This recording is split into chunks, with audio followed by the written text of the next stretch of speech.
ਵਾਹਿਗੁਰੂ ਜੀ ਕਾ ਖਾਲਸਾ ਵਾਹਿਗੁਰੂ ਜੀ ਕੀ ਫਤਿਹ। TVT4 ਦੇ ਸਾਰੇ ਦਰਸ਼ਕ ਤੇ ਸਰੋਤੇ ਜਿਹੜੇ ਇਸ ਵਕਤ ਸਾਡੇ ਨਾਲ ਨਾਰਥ ਅਮਰੀਕਾ ਦੇ ਵਿੱਚੋਂ ਜੁੜੇ ਹੋਏ ਆ ਜਾਂ ਫਿਰ ਸੋਸ਼ਲ ਮੀਡੀਆ ਦੇ ਰਾਹੀਂ ਦੁਨੀਆ ਭਰ ਦੇ ਵਿੱਚ ਸਾਨੂੰ ਦੇਖ ਰਹੇ ਆ, ਉਹਨਾਂ ਸਾਰਿਆਂ ਦਾ ਮੈਂ ਅਮਰਵੀਰ ਸਿੰਘ ਅੱਜ ਇਸ ਪ੍ਰੋਗਰਾਮ ਦੇ ਵਿੱਚ ਤਹਿ ਦਿਲੋਂ ਸਵਾਗਤ ਕਰਦਾ। ਵਿਊਅਰਸ, ਅੱਜ ਅਸੀਂ ਇੱਕ ਸਪੈਸ਼ਲ ਜਿਹੜੀ ਪੈਨਲ ਡਿਸਕਸ਼ਨ ਹੈ ਉਹ ਲੈ ਕੇ ਤੁਹਾਡੇ ਰੂਬਰੂ ਹੋਣ ਜਾ ਰਹੇ ਹਾਂ। ਖਾਸ ਤੌਰ ਤੇ ਜਿਹੜੀ ਡਿਵੈਲਪਮੈਂਟ ਇਸ ਵਕਤ ਇੰਡੀਆ ਤੇ ਪਾਕਿਸਤਾਨ ਦੇ ਰਿਲੇਸ਼ਨਸ ਨੂੰ ਲੈ ਕੇ ਚੱਲ ਰਹੀ ਹੈ ਉਸ ਦੇ ਮੁਤਲਕ ਅਸੀਂ ਦੇਖਦੇ ਹਾਂ ਕਿ ਬੀਤੀ ਕੱਲ ਹਜੇ 24 ਘੰਟਿਆਂ ਦਾ ਸਮਾਂ ਹੋ ਰਿਹਾ ਹੈ ਕਿ ਭਾਰਤ ਵੱਲੋਂ ਪਾਕਿਸਤਾਨ ਦੇ ਅੰਦਰ ਵੜ ਕੇ ਅਟੈਕ ਕਰਨ ਦਾ, ਆਪਣੇ ਜਿਹੜੇ ਫਾਈਟਰ ਜੈਟਸ ਹੈਗੇ ਆ ਉਹਨਾਂ ਦੇ ਨਾਲ ਹਮਲਾ ਕਰਨ ਦਾ ਜਿਹੜਾ ਇੱਕ ਦਾਅਵਾ ਹੈਗਾ ਉਹ ਪੇਸ਼ ਕੀਤਾ ਗਿਆ। ਪਾਕਿਸਤਾਨੀ ਸਾਈਡ ਵੱਲੋਂ ਇਸ ਦੀ ਹਾਮੀ ਭਰੀ ਗਈ ਹੈ ਕਿ ਫਾਈਟਰ ਜੈਟਸ ਜ਼ਰੂਰ ਆਏ ਸੀ, ਜਿੱਥੇ ਇੰਡੀਅਨ ਸਾਈਡ ਵੱਲੋਂ 21 ਮਿੰਟ ਦਾ ਸਮਾਂ ਦੱਸਿਆ ਜਾ ਰਿਹਾ ਹੈ ਕਿ 21 ਮਿੰਟ ਜਿਹੜੇ ਹੈਗੇ ਉਹਨਾਂ ਦੇ ਫਾਈਟਰ ਜੈਟਸ ਉਹ ਖੈਬਰ ਪਖਤੂਨਖਵਾ ਤੱਕ ਗਏ। ਉੱਥੇ ਬਾਲਾਕੋਟ, ਮੁਜ਼ੱਫਰਨਗਰ ਤੇ ਹੋਰ ਥਾਵਾਂ ਦੇ ਉੱਤੇ ਉਹਨਾਂ ਨੇ ਜਿਹੜੇ ਹਮਲੇ ਹੈਗੇ ਆ ਉਹ ਕੀਤੇ ਨੇ। ਇਹ ਕਲੇਮ ਕੀਤਾ ਹੈ ਇੰਡੀਅਨ ਅਫੀਸ਼ੀਅਲਸ ਵੱਲੋਂ, ਇਹ ਕਲੇਮ ਕੀਤਾ ਗਿਆ ਕਿ ਉਹਨਾਂ ਥਾਵਾਂ ਦੇ ਉੱਤੇ ਜਿਹੜੇ ਜੈਸ਼ ਏ ਮੁਹੰਮਦ ਦੇ ਟ੍ਰੇਨਿੰਗ ਕੈਂਪ ਸੀ ਉਹਨਾਂ ਨੂੰ ਡਿਸਟਰੋਏ ਕੀਤਾ ਗਿਆ ਤੇ ਉਹਦੇ ਵਿੱਚ 350 ਤੱਕ ਦੇ ਜਿਹੜੇ ਉਹਨਾਂ ਦੇ ਆਤੰਕਵਾਦੀ ਜਿਨ੍ਹਾਂ ਨੂੰ ਕਿਹਾ ਗਿਆ ਕਿ ਉਹਨਾਂ ਨੇ ਮਾਰ ਮੁਕਾਇਆ। ਸੋ ਇਹ ਜਿਹੜੇ ਕਲੇਮ ਨੇ ਇਹ ਇੰਡੀਅਨ ਅਫੀਸ਼ੀਅਲਸ ਵੱਲੋਂ ਕੀਤੇ ਗਏ ਨੇ, ਜਿਹੜੀ ਇੰਡੀਅਨ ਮਿਨਿਸਟਰੀ ਵੱਲੋਂ।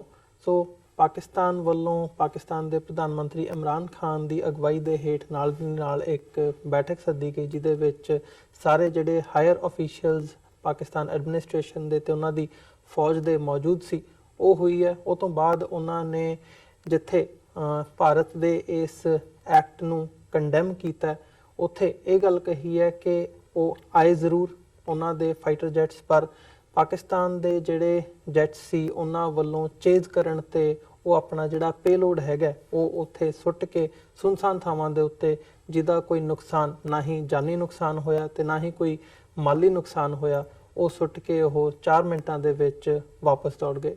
ਸੋ ਜਿੱਥੇ ਇਹਦੇ ਤੇ ਡਿਬੇਟ ਹੋ ਰਹੀ ਹੈ ਇਸ ਵਕਤ ਕਿ ਐਕਚੁਅਲੀ ਕੀ ਹੋਇਆ, ਕੋਈ ਮਰਿਆ ਜਾਂ ਨਹੀਂ ਮਰਿਆ, ਕੀ ਦਾਅਵਾ ਜਿਹੜਾ ਭਾਰਤੀ ਸਾਈਡ ਵੱਲੋਂ ਕੀਤਾ ਜਾ ਰਿਹਾ ਹੈ ਉਹ ਕਿੰਨਾ ਕੁ ਜਾਇਜ਼ ਹੈ ਤੇ ਸਹੀ ਹੈ। ਪਰ ਇਹ ਸਾਰੇ ਦੇ ਵਿੱਚ ਜਿਹੜੇ ਹਾਲਾਤ ਬਣੇ ਹੋਏ ਨੇ ਜਾਂ ਜਿਹੜੀ ਇਹ ਇੱਕ ਵਾਰ ਲਾਈਕ ਸਿਚੁਏਸ਼ਨ ਇਸ ਵਕਤ ਬਣੀ ਹੋਈ ਹੈ, ਇਹ ਕਿੱਧਰ ਨੂੰ ਜਾ ਸਕਦੀ ਹੈ। ਤੇ ਖਾਸ ਤੌਰ ਤੇ ਜਿਹੜਾ ਪਾਕਿਸਤਾਨ ਦਾ ਰਿਐਕਸ਼ਨ ਹੈਗਾ, ਜਿਹੜੀ ਅਫੀਸ਼ੀਅਲ ਸਟੇਟਮੈਂਟ ਪਾਕਿਸਤਾਨ ਵੱਲੋਂ ਆਈ ਹੈ, ਉਹਨਾਂ ਵੱਲੋਂ ਇਹ ਕਿਹਾ ਗਿਆ ਕਿ ਪਾਕਿਸਤਾਨ ਦੀ ਜਿਹੜੀ ਇਹ ਬਾਰਡਰ ਦੀ ਵਾਇਓਲੇਸ਼ਨ ਕੀਤੀ ਗਈ ਹੈ ਤੇ ਇਹਨੂੰ ਡਿਫੈਂਡ ਕਰਨ ਦਾ ਹੱਕ ਜਿਹੜਾ ਪਾਕਿਸਤਾਨ ਦੇ ਕੋਲ ਉਹ ਹੈ, ਤੇ ਪਾਕਿਸਤਾਨ ਆਪਣੇ ਸਮੇਂ ਦੀ ਮੁਤਾਬਕ ਤੇ ਆਪਣਾ ਜਿਹੜਾ ਨਿਸ਼ਾਨਾ ਹੈਗਾ ਉਹ ਆਪਣੀ ਚੋਇਸ ਦਾ ਚੂਜ਼ ਕਰਕੇ ਇਹਦੇ ਤੇ ਰਿਐਕਟ ਕਰੇਗਾ। ਸੋ ਉਹ ਰਿਐਕਸ਼ਨ ਕੀ ਹੋ ਸਕਦਾ ਹੈ, ਕੀ ਜਿਹੜੀ ਇਹ ਸਥਿਤੀ ਹੈਗੀ ਹੈ ਉਹ ਹੋਰ ਐਸਕੇਲੇਟ ਹੋ ਸਕਦੀ ਹੈ, ਇਹ ਇੱਕ ਬੜਾ ਚਿੰਤਾ ਦਾ ਵਿਸ਼ਾ ਅੱਜ ਦੀ ਡੇਟ ਦੇ ਵਿੱਚ। ਸੋ ਇਸ ਪੈਨਲ ਡਿਸਕਸ਼ਨ ਦੇ ਵਿੱਚ ਅਸੀਂ ਇਹਨਾਂ ਸਭ ਪਹਿਲੂਆਂ ਦੇ ਉੱਤੇ ਵਿਚਾਰ ਚਰਚਾ ਕਰਾਂਗੇ। ਇਸ ਸਾਰੀ ਗੱਲਬਾਤ ਦੇ ਲਈ ਅੱਜ ਸਾਡੇ ਨਾਲ ਖਾਲਿਸਤਾਨ ਅਫੇਅਰਸ ਸੈਂਟਰ ਦੇ ਸੰਚਾਲਕ ਡਾਕਟਰ ਅਮਰਜੀਤ ਸਿੰਘ ਸਾਡੇ ਨਾਲ ਮੌਜੂਦ ਨੇ ਡਿਸਕਸ਼ਨ ਦੇ ਵਿੱਚ, ਤੇ ਸਲੀਮ ਮਲਿਕ ਸਾਹਿਬ ਜਿਹੜੇ ਕਿ ਜਰਨਲਿਸਟ ਨੇ ਪੇਸ਼ੇ ਦੇ ਵਜੋਂ ਤੇ ਪੋਲੀਟੀਕਲ ਐਨਾਲਿਸਟ ਦੇ ਤੌਰ ਤੇ ਅੱਜ ਸਾਡੇ ਨਾਲ ਸਟੂਡੀਓ ਦੇ ਵਿੱਚ ਮੌਜੂਦ ਨੇ। ਇਹ ਪਾਕਿਸਤਾਨੀ ਸਾਈਡ ਤੋਂ ਸਾਡੇ ਨਾਲ ਗੱਲਬਾਤ ਕਰਨਗੇ। ਸੋ ਤੁਹਾਡੇ ਦੋਵਾਂ ਦਾ ਸਵਾਗਤ ਅਸੀਂ ਕਰਦੇ ਹਾਂ ਤੇ ਗੱਲਬਾਤ ਦੀ ਸ਼ੁਰੂਆਤ ਕਰਦੇ ਹਾਂ। ਡਾਕਟਰ ਸਾਹਿਬ, ਵਾਹਿਗੁਰੂ ਜੀ ਕਾ ਖਾਲਸਾ ਵਾਹਿਗੁਰੂ ਜੀ ਕੀ ਫਤਿਹ। ਮਲਿਕ ਸਾਹਿਬ, ਅਸਲਾਮ ਵਾਲੇਕੁਮ। ਵਾਲੇਕੁਮ ਸਲਾਮ, ਸਤਿ ਸ੍ਰੀ ਅਕਾਲ। ਡਾਕਟਰ ਸਾਹਿਬ, ਸ਼ੁਰੂਆਤ ਕਰੀਏ। ਜਿਹੜੇ ਕਲੇਮ ਕੀਤੇ ਜਾ ਰਹੇ ਨੇ, ਬਹੁਤ ਵੱਡਾ ਕਲੇਮ ਹੈ ਕਿ ਅਸੀਂ ਪਾਕਿਸਤਾਨ ਦੇ ਵਿੱਚ ਵੜ ਕੇ ਜਿਹੜੇ ਸਾਡੇ ਜੈਟਸ ਨੇ ਉਹ ਮੁਜ਼ੱਫਰਨਗਰ ਤੱਕ, ਬਾਲਾਕੋਟ ਤੱਕ, ਜਿਹੜਾ ਕਿ ਖੈਬਰ ਪਖਤੂਨਖਵਾ ਦੇ ਵਿੱਚ ਜਾ ਕੇ ਪੈਂਦਾ, ਉੱਥੇ ਤੱਕ ਜਾ ਕੇ ਅਸੀਂ 350 ਜਿਹੜੇ ਜੈਸ਼ ਏ ਮੁਹੰਮਦ ਦੇ ਲੜਾਕੂ ਹੈਗੇ ਆ, ਖਾੜਕੂ ਨੇ, ਉਹਨਾਂ ਨੂੰ ਮਾਰ ਮੁਕਾਇਆ। ਇਹਦੇ ਤੇ ਡਿਬੇਟਸ ਨੇ ਉਹ ਹਰ ਇੱਕ ਚੈਨਲ ਦੇ ਉੱਤੇ ਚੱਲ ਰਹੀਆਂ ਨੇ। ਤੁਸੀਂ ਕਿਵੇਂ ਦੇਖਦੇ ਹੋ ਇਸ ਸਾਰੇ ਪਾਰਟ ਨੂੰ ਜਿਹੜਾ ਕਲੇਮ ਆਫੀਸ਼ੀਅਲੀ ਇੰਡੀਆ ਵੱਲੋਂ ਕੀਤਾ ਗਿਆ? ਦੇਖੋ, ਜਦੋਂ ਅਸੀਂ ਉਸ ਕੋਟਲਿਆ ਮਾਰਗ ਵੱਲ ਦੇਖਦੇ ਹਾਂ ਜਿੱਥੇ ਚਾਣਕਿਆਪੁਰੀ ਹੈ ਤੇ ਜਿੱਥੇ ਬੈਠ ਕੇ ਉਹਨਾਂ ਦੇ ਆਫੀਸ਼ੀਅਲ ਬਰੀਫਿੰਗ ਦੇ ਰਹੇ ਸੀ, ਤੇ ਮੇਰਾ ਧਿਆਨ ਚਾਣਕਿਆ ਵੱਲ ਹੀ ਗਿਆ, ਜਿਹੜਾ 2500 ਸਾਲ ਪਹਿਲਾਂ ਹੋਇਆ ਔਰ ਜਿਹਦਾ ਕੂਟਨੀਤੀ ਸ਼ਾਸਤਰ ਦੁਨੀਆ ਦੇ ਵਿੱਚ ਧੋਖਾਧੜੀ, ਝੂਠ, ਫਰੇਬ, ਉਸ ਨੂੰ ਕਿਵੇਂ ਵੇਚਣਾ, ਉਸ ਦਾ ਸ਼ਾਇਦ ਸਭ ਤੋਂ ਪੁਰਾਣਾ ਗ੍ਰੰਥ ਹੈ। ਔਰ ਚਾਣਕਿਆ ਨੇ ਕਿਹਾ ਵੀ ਝੂਠ ਇੰਨਾ ਵੱਡਾ ਬੋਲੋ ਕਿ ਕੋਈ ਇਹ ਯਕੀਨ ਹੀ ਨਾ ਕਰੇ ਕਿ ਵੀ ਇਹ ਵੀ ਝੂਠ ਹੋ ਸਕਦਾ ਹੈ, ਔਰ ਫਿਰ ਉਹਨੂੰ ਬਾਰ-ਬਾਰ ਬੋਲੋ, ਬਾਰ-ਬਾਰ ਕਰੋ। ਸੋ ਅਸੀਂ ਸਮਝਦੇ ਹਾਂ ਵੀ ਪਹਿਲਾਂ ਅਸੀਂ ਦੇਖਿਆ ਕਿ ਜਦੋਂ ਕੁਝ ਸੂਬਿਆਂ ਦੇ ਵਿੱਚ ਇਲੈਕਸ਼ਨਸ ਡਿਊ ਸੀ, ਉਦੋਂ ਸਰਜੀਕਲ ਸਟ੍ਰਾਈਕਸ ਦੇ ਨਾਂ ਥੱਲੇ ਕਿ ਜੀ 6 ਸਰਜੀਕਲ ਸਟ੍ਰਾਈਕਸ ਉੱਥੇ ਅਸੀਂ ਆਹ ਕਰਤਾ, ਉਹ ਕਰ ਦਿੱਤਾ, ਇਸ ਨੂੰ ਉਹਨਾਂ ਨੇ ਵੇਚਿਆ, ਪਰੋਸਿਆ ਵੋਟਰਾਂ ਤੱਕ, ਔਰ ਉਸ ਦਾ ਉਹਨਾਂ ਨੇ ਫਾਇਦਾ ਵੀ ਕੱਢਿਆ। ਸੋ ਜ਼ਾਹਰ ਹੈ ਕਿ ਪਿਛਲੇ ਪੀਰੀਅਡ ਦੇ ਵਿੱਚ ਜਿਸ ਕਿਸਮ ਦੀ ਮੋਦੀ ਸਰਕਾਰ ਦੀ ਪਰਫਾਰਮੈਂਸ ਔਰ ਜੋ ਨਤੀਜੇ ਰਾਜਸਥਾਨ, ਛੱਤੀਸਗੜ੍ਹ ਔਰ ਮੱਧ ਪ੍ਰਦੇਸ਼ ਦੀਆਂ ਚੋਣਾਂ ਤੋਂ ਬਾਅਦ ਆਏ, ਉਸ ਤੋਂ ਪਹਿਲਾਂ ਕਰਨਾਟਕਾ 'ਚ ਆਏ, ਗ੍ਰਾਫ ਬਹੁਤ ਬੁਰੀ ਤਰ੍ਹਾਂ ਇਹਦਾ ਥੱਲੇ ਡਿੱਗਿਆ ਹੋਇਆ ਸੀ ਮੋਦੀ ਸਰਕਾਰ ਦਾ। ਕੋਈ ਉਹਨਾਂ ਦਾ ਇਕਨੋਮਿਕਲ ਫਰੰਟ ਤੇ ਜਾਂ ਅਦਰਵਾਈਜ਼ ਵੀ ਪੋਲੀਟੀਕਲ ਫਰੰਟ ਤੇ ਕਸ਼ਮੀਰ ਦੇ ਵਿੱਚ ਵੀ ਜਿਹੜੀ ਅਨਸਟੇਬਿਲਿਟੀ, ਜਿਹੜੀ ਕਿ ਹਮੇਸ਼ਾ ਹੀ ਬੀਜੇਪੀ ਦੇ ਜਿਹੜੇ ਪਾਰਲੀਮੈਂਟ ਦੇ ਵਿੱਚ ਬੈਠੇ ਲੋਕ ਸੀ ਹਮੇਸ਼ਾ ਕੋਸਦੇ ਸੀ ਰੂਲਿੰਗ ਪਾਰਟ ਨੂੰ ਕਿ ਵੀ ਇਹ ਨਹੀਂ ਹੋਇਆ, ਉਹ ਨਹੀਂ ਹੋਇਆ, ਔਰ ਆਪਣੇ ਪਾਰਟੀ ਦਾ ਫਾਊਂਡਰ ਭਾਰਤੀ ਜਨ ਸੰਘ ਦਾ ਸ਼ਿਆਮਾ ਪ੍ਰਸਾਦ ਮੁਖਰਜੀ ਉਹਨੂੰ ਸ਼ਹੀਦ ਬਣਾਇਆ ਕਿ ਜੋ ਜੰਮੂ ਕਸ਼ਮੀਰ 'ਚ ਆਰਟੀਕਲ 370 ਖਤਮ ਕਰਵਾਉਣ ਦੇ ਲਈ ਸ਼ਹੀਦ ਹੋ ਗਿਆ।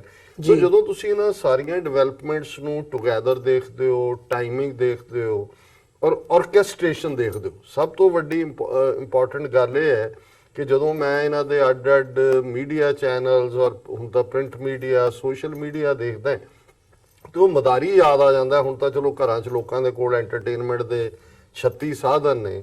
ਸਾਡੇ ਜ਼ਮਾਨਿਆਂ 'ਚ ਉਹੀ ਕਿਸੇ ਚੌਰਾਹੇ ਦੇ ਉੱਤੇ ਕਿਸੇ ਨੁੱਕਰ ਤੇ ਉਹ ਮਦਾਰੀ ਡੁਗਡੁਗੀ ਵਜਾ ਰਿਹਾ ਹੈ, ਕਦੇ ਉਹ ਬੰਦਰੀ ਦਾ ਨਾਚ ਹੋ ਰਿਹਾ ਹੈ, ਰਿਛ ਦਾ ਹੋ ਰਿਹਾ, ਤੇ ਅਖੀਰ ਤੱਕ ਰੋਕ ਛੱਡਦਾ ਸੀ ਕਿ ਇੱਕ ਬੜਾ ਵੱਡਾ ਖੜਪਾ ਮੈਂ ਕੱਢਣਾ ਹੈ, ਉਹ ਟੋਕਰੀ ਦੇ ਥੱਲੇ ਮੁੜ ਕੇ ਉਹ ਜਿਹੜਾ ਉਹਦੇ 'ਚੋਂ ਉਹ ਲੋਕਾਂ ਨੂੰ ਬੰਨ੍ਹ ਕੇ ਅਖੀਰ ਉਹ ਆਪਣੀ ਬਾਸਕਟ ਅੱਗੇ ਕਰ ਦਿੰਦਾ ਸੀ ਵੀ ਇਹਦੇ 'ਚ ਦਵਾਨੀ ਪਾਓ, ਚਵਾਨੀ ਪਾਓ। ਸੋ ਇਹਨਾਂ ਦਾ ਸਾਰਾ ਹੀ ਪੋਲੀਟੀਕਲ ਸਟਰਕਚਰ ਉਸ ਕਿਸਮ ਦੀ ਸਰਕਸ ਹੈ। ਔਰ ਮੀਡੀਆ ਤਾਂ ਬਿਲਕੁਲ ਹੀ ਬਾਂਦਰ ਵਾਂਗ ਕਦੇ ਉੱਪਰ ਨੱਚ ਰਿਹਾ, ਕਦੇ ਥੱਲੇ ਜਾ ਰਿਹਾ ਹੈ, ਉਹੀ ਕਹਾਣੀ ਕੰਟਰਡਿਕਟ ਕਰ ਰਿਹਾ ਹੈ, ਉਹੀ 2-2 ਸਾਲ ਪੁਰਾਣੀਆਂ ਵੀਡੀਓ ਜਿਹੜੀਆਂ ਨੇ ਉਹ ਚਲਾ ਕੇ ਜੀ ਅਟੈਕ ਹੋ ਗਿਆ, ਇਹ ਫਲਾਣੇ ਦੇ ਉੱਤੇ ਜਿਹੜੇ ਨੇ ਜਿਹੜਾ ਉਹ ਅਟੈਕ ਹੋ ਰਿਹਾ ਹੈ, ਇਹ ਉਸ ਦਾ ਜਿਹੜਾ ਉਹ ਨੁਕਸਾਨ ਹੋਇਆ। ਸੋ ਮੈਂ ਸਮਝਦਾ ਹਾਂ ਵੀ ਇਸ ਸਾਰੇ ਪਾਰਟ ਦੇ ਨਾਲ ਗੱਲ ਇਹੀ ਜੁੜੀ ਹੋਈ ਹੈ, ਪੁਲਵਾਮਾ ਅਟੈਕ, ਜਿਹਦੇ ਬਾਰੇ ਹੁਣ ਕੋਈ ਦੋ ਰਾਵਾਂ ਨਹੀਂ ਹੈ। ਉਹਨਾਂ ਦੇ ਆਪਣੇ ਸੋਰਸਿਸ ਦਾ ਕਹਿਣਾ ਜੀ ਕਿ ਉਹਨਾਂ ਦੇ ਕੋਲ ਇੰਟੈਲੀਜੈਂਸ ਪਹਿਲਾਂ ਸੀ, ਉਹਨਾਂ ਨੇ ਖੁਦ ਕੀਤਾ ਜਾਂ ਹੋਣ ਦਿੱਤਾ। ਔਰ ਇਹ ਵੀ ਸਾਹਮਣੇ ਆ ਰਿਹਾ ਹੈ ਕਿ 40 ਜਾਂ 43-44 ਮਰਨ ਵਾਲਿਆਂ ਚੋਂ ਸਿਰਫ 3 ਇਹਨਾਂ ਦੀ ਉਹ ਜਿਹੜੇ ਸਾਰੇ ਮੀਡੀਆ ਤੇ ਬੈਠੇ ਤਾੜੀਆਂ ਮਾਰ ਰਹੇ ਨੇ ਔਰ ਜੰਗ ਕਰ ਰਹੇ ਨੇ, ਉਹਨਾਂ ਚੋਂ ਸੀ 36-37 ਦਲਿਤ OBC ਔਰ 4 ਸਿੱਖ ਉਹਨਾਂ 'ਚ ਮਰਨ ਵਾਲਿਆਂ 'ਚ ਸੀ। ਹੁਣ ਉਸ ਸਾਰੇ ਨੂੰ ਪੁਲਵਾਮਾ ਦੇ ਨਾਲ ਇਹਨਾਂ ਨੇ ਖੁਦ ਇੰਨੀ ਹਾਈਪ ਕ੍ਰੀਏਟ ਕਰ ਲਈ ਕਿ ਇਹਨਾਂ ਨੂੰ ਲੱਗਦਾ ਸੀ ਕਿ ਵੀ ਜੇ ਹੁਣ ਅਸੀਂ ਕੋਈ ਵੱਡਾ ਡਰਾਮਾ ਨਾ ਕੀਤਾ ਉਸ ਤੋਂ ਵੀ ਪਹਿਲੇ ਸਰਜੀਕਲ ਸਟ੍ਰਾਈਕ ਵਾਲਿਆਂ ਨੂੰ, ਕਿਉਂਕਿ ਉਹ ਡਰਾਮਾ ਤਾਂ ਵਿਕ ਗਿਆ, ਹੁਣ ਉਹਦੇ ਤੋਂ ਕੋਈ ਵੱਡਾ ਐਕਟ ਚਾਹੀਦਾ ਸੀ, ਤੇ ਅਸੀਂ ਜਿਹੜਾ ਲੋਕਾਂ 'ਚ ਜਾਣ ਜੋਗੇ ਨਹੀਂ ਹੋਵਾਂਗੇ। ਔਰ ਅਗਲੀਆਂ ਜਿਹੜੀਆਂ, ਕਿਉਂਕਿ ਹੁਣੇ ਹੀ ਚੋਣ ਕੰਡਕਟ ਵੀ ਲਾਗੂ ਹੋ ਜਾਣਾ, 2 ਮਹੀਨੇ ਹੀ ਵਿਚਾਲੇ ਨੇ। ਸੋ ਮੈਂ ਸਮਝਦਾ ਜਿਉਂ-ਜਿਉਂ ਵਿਚਾਰ ਚੱਲੇਗੀ ਇਸ ਦੇ ਅਸੀਂ ਅੱਡ-ਅੱਡ ਪਹਿਲੂਆਂ ਦੇ ਉੱਤੇ ਗੱਲਬਾਤ ਕਰਾਂਗੇ।